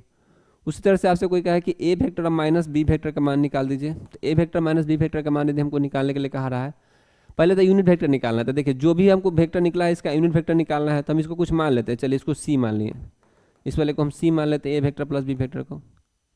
तो इसका हमको इकाई सदिश बताना है, तो इस सी वेक्टर का यदि हमको इकाई सदिश बताना है तो वह क्या हो जाएगा सी वेक्टर बटा सी वेक्टर का मैग्नीट्यूड। तो सी वेक्टर कितना आया है, तो यह आ गया है 5i minus 3j plus k, और हम जानते हैं कि इसका मैग्नीट्यूड चाहिए नीचे, तो सी का मैग्नीट्यूड निकालेगा, मतलब इस वाले का मैग्नीट्यूड निकालना है। तो सी का मैग्नीट्यूड निकालना है मतलब हमको निकालना किसका है, a vector plus b vector का मैग्नीट्यूड निकालना है। तो हम जानते हैं कि इस तरह की चीज़ का हम मैग्नीट्यूड निकालना जानते हैं इस वाले का, ठीक है। तो वह हो जाता है √5 का स्क्वायर प्लस माइनस 3 का स्क्वायर प्लस 1 का स्क्वायर, तो यहाँ से हो जाएगा 25 और 9, 25 और 9 हो जाएगा आपका 34 और 1 35, तो टोटल आ जाएगा 35, ठीक है।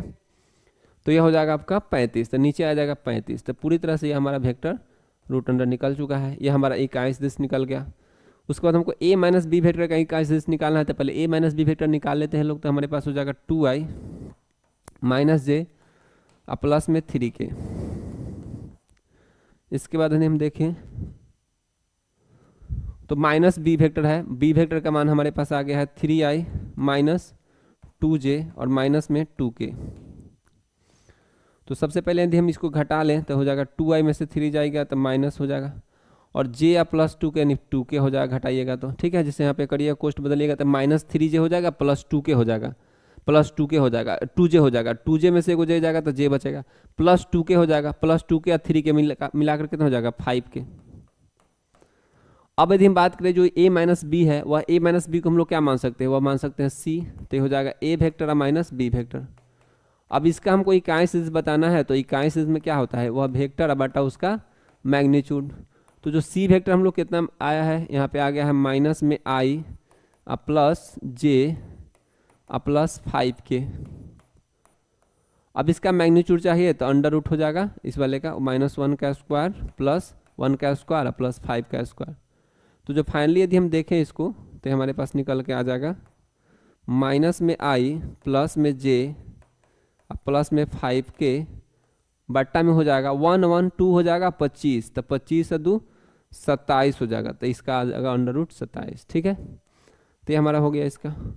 नेक्स्ट हमसे कहा रहा है कि देखिए ए वेक्टर बी वेक्टर दिया है, find the vector having the same magnitude as A के जैसा ही मैग्नीट्यूड होना चाहिए और पैरेलल होना चाहिए बी के।